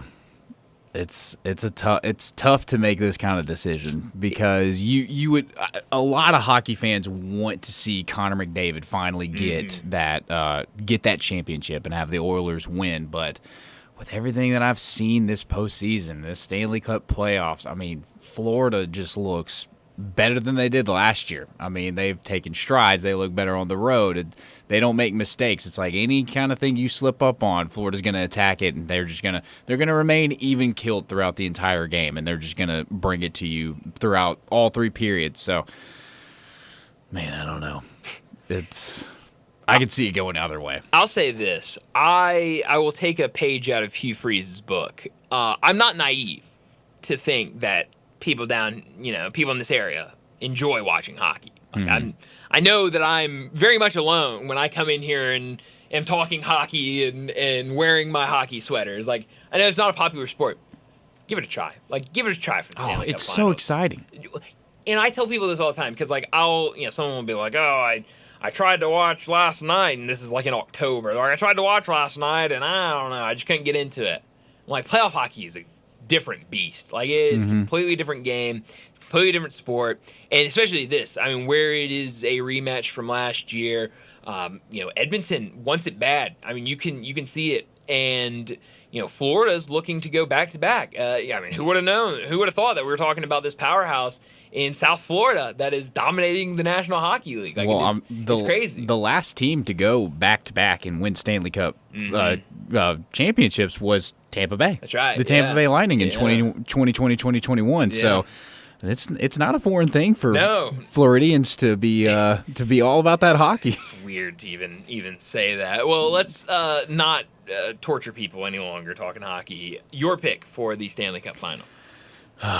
I like Rob. I expect this to go all 7. 6 at the earliest, but give me Florida to be repeat champions. All right. We'll throw Rob in here. Rob, he said he was going to take Edmonton. He's taking Edmonton here. 30 years it's been since a Canadian team has won the Canadians. Stanley. The Canadians, the last team to win it from Canada. Brett is going to go with Rob, and he is going to take Edmonton. So we are 2-1 now. So here it goes. Here it is.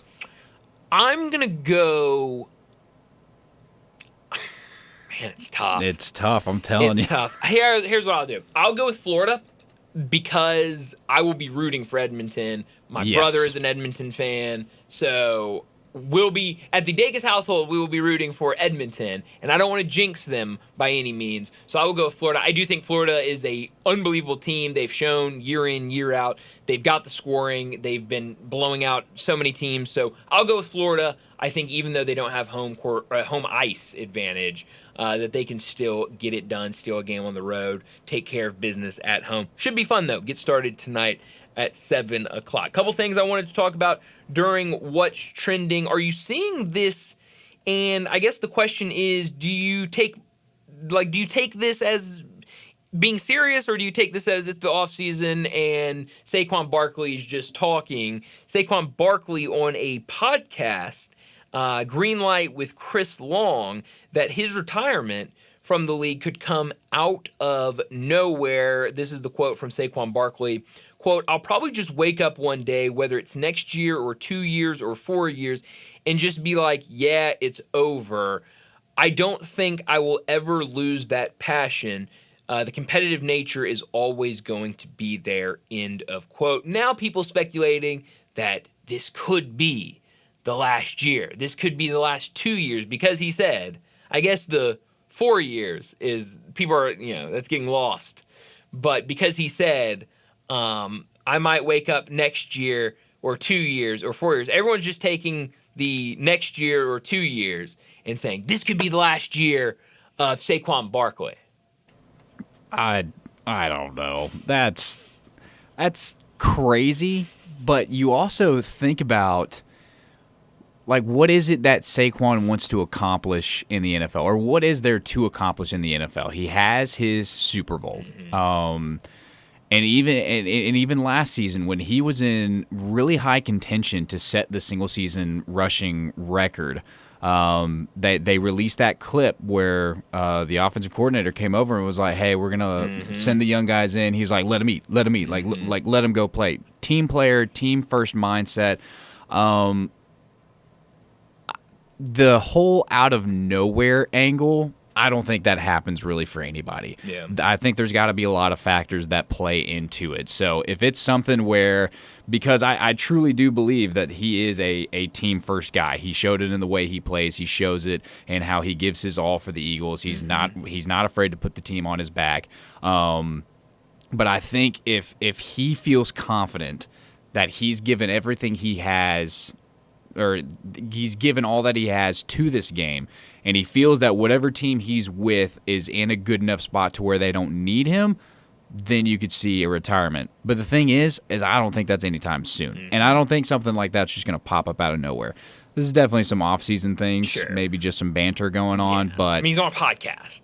Yeah. Everybody calm down. Well, I mean, even earlier, these guys were asking him, and he's like, "Do you believe in the Madden curse Madden cover?" curse, yes, he's the he's like, cover. "You're on the cover. You believe in Madden curse?" Gave the greatest answer anyone could ever give. What'd he say? I He missed said, this. "He said, no, I believe in God, so that's what I'm going to go with." I said, "Absolutely, that. my man. I love That's that. that's all you need." But I mean, it's the curse is sometimes hit, sometimes it hasn't. But I mean, it's Saquon Barkley, and the cover is him doing a backwards hurdle over man. But hey, props to the Jaguars. They finally made the cover of Madden. Well, maybe not in the way they wanted to. Well, their but- logo's not on it though, so it's just a Yeah, black well. helmet. You have to figure out who it is. Maybe that's I haven't thought about this. Not to make this a Madden conversation, but most years it's just like a player doing something, right? Like it's just, last year it was like Christian McCaffrey just like running towards running towards you. Yeah.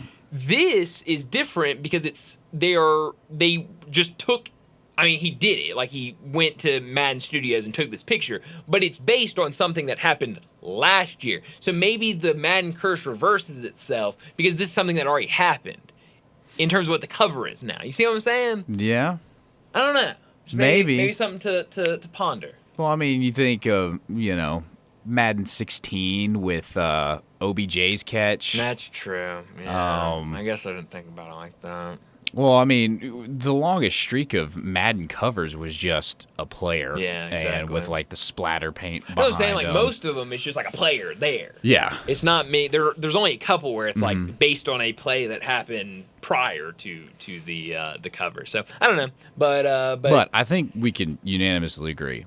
The greatest Madden cover of all time has to be the tribute to John Madden himself when he passed away, made the cover. I believe it was Madden 20, I think. I think so. 20 or that's right. 21, something like that. Yeah. But, paying tribute, honoring his legacy. Yeah, no, it was really cool. That was awesome. It was really cool. But, I think when it comes to Saquon Barkley, I think with running backs, it's something to always keep an eye on. You never know when that injury is going to hit. You never know when, Yeah. It's the unfortunate truth that running backs retire. Well, the longevity is not there. I mean, Exactly. they're taking the roughest hits. They're taking all the bumps throughout the entire game, whether it's blocking, them running, whatever it is. And that's why you have a dude like Tom Brady who can play this well into his 40s and still do incredibly well because he's being protected. He's not taking those hits.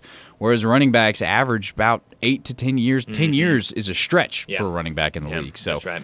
it maybe not out of nowhere, but not as long as maybe some people are expecting. Definitely. Two things I wanted to get to just very quickly.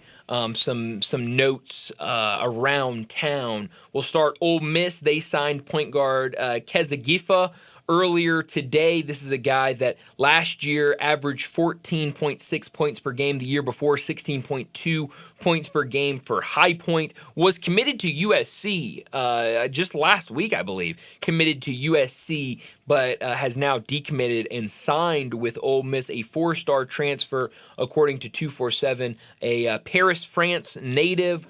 So a good addition to the Ole Miss basketball team. And then Jason Munns reported earlier today that Memphis basketball director of operations Jordan Verhulst will join the Murray State coaching staff as an assistant coach. Verhulst was a member of Penny Hardaway's staff for the past 4 years, and notable, it is the first departure of the offseason for a full-time member of Hardaway's staff. That feels like something we talk about most off seasons under Penny Hardaway is an assistant leaves, you got to replace somebody. But this year, Penny Hardaway has done a really nice job of keeping that coaching staff together. And it looks like they will go into next year with the current coaching staff. Will obviously have to replace a director of operations. So some local basketball news there, as it feels like a lot of basketball news coming out with the season just ending a couple months ago. Well, we need to get to our final break, and when we return, we'll wrap up today's show with Crunch Time.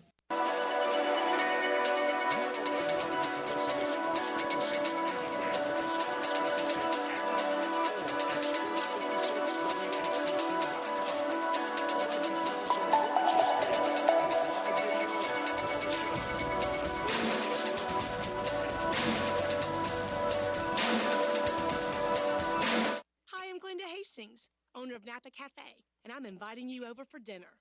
Treat yourself tonight with a delightful dinner of scrumptious combinations, fresh salads, homemade soups, or maybe start with an appetizer, like our baked Dungeness crab dip with manchego cheese, lemon, garlic, and French baguette toast. Drift into one of our fresh seafood dishes, like the caramelized sea scallops with curry beurre blanc, black forbidden rice, and Thai mango salad, or our ancho honey glazed salmon with creamy black bean puree, avocado pico de gallo, and jalapeno crema.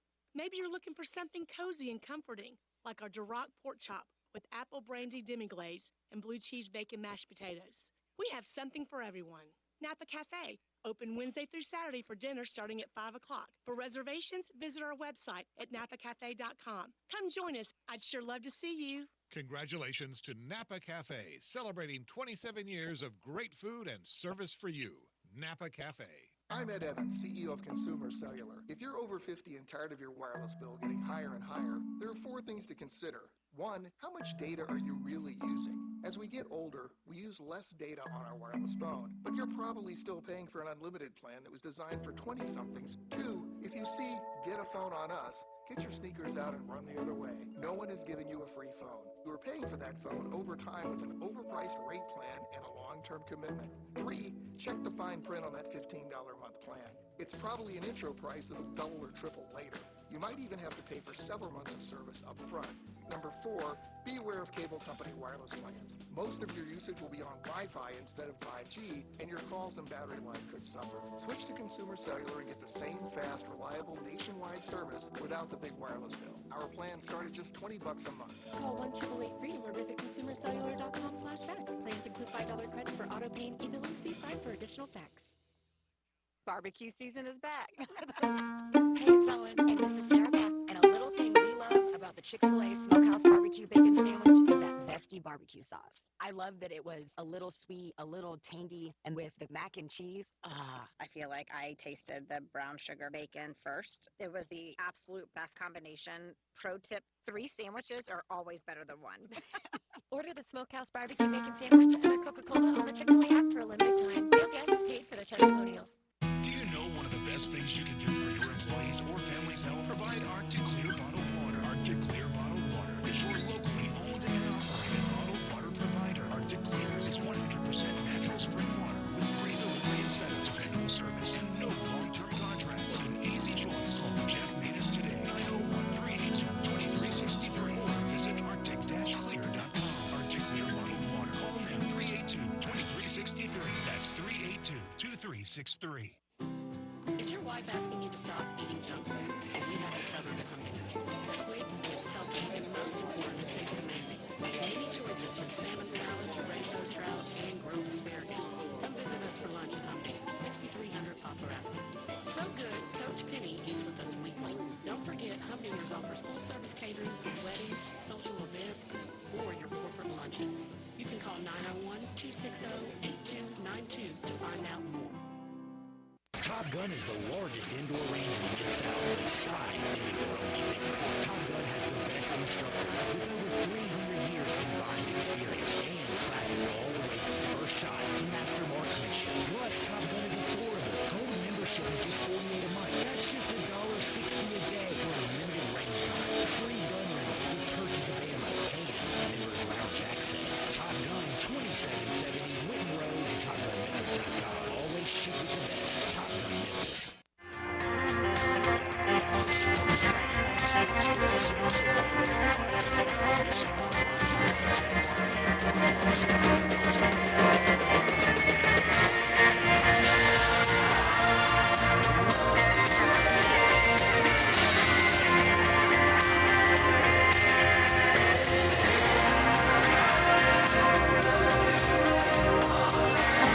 This is pretty cool, and we're just getting started, so.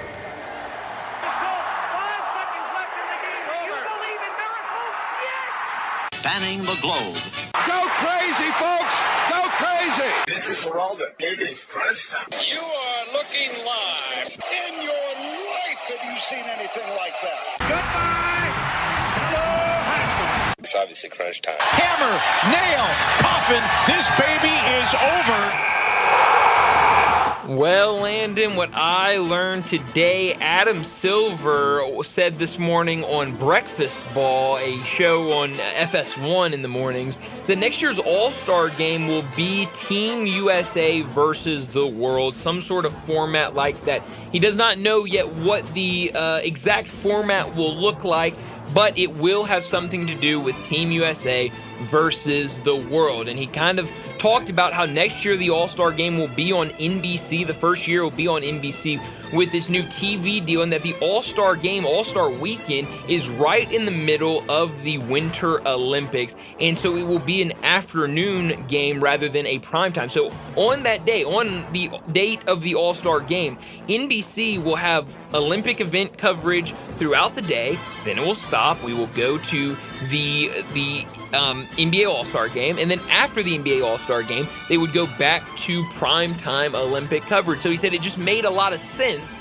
with what you saw NHL did last year with the success they had with their tournament.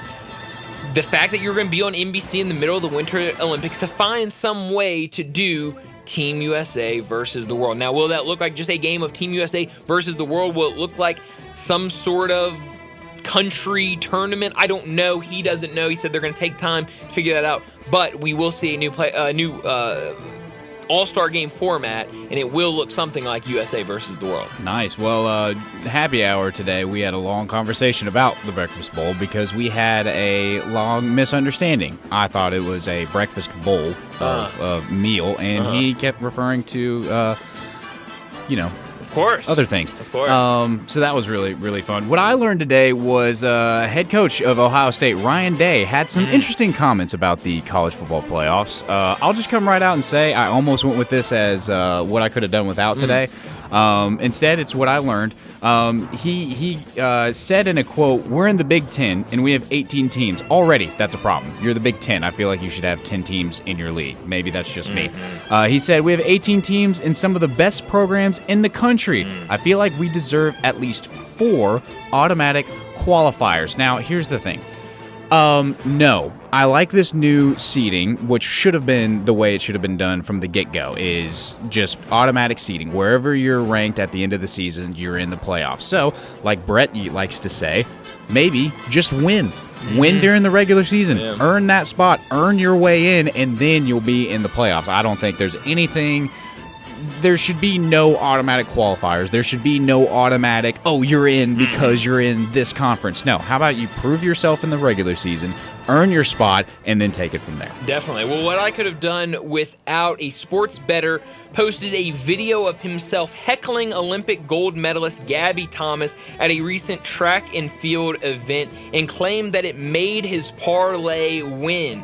Thomas responded on X saying that the man followed me around the track as I took pictures and signed autographs for fans, mostly children, shouting personal insults. On social media, he calls himself the track and field bully, and it looks like on his social media, this kind of what he does. He goes to track and field events, has these parlays ready, and then heckles the people that he needs to lose or whatever it is. Honestly, I bet on a lot of different sports. Like, it's, some of the sports I bet on I probably shouldn't be betting on.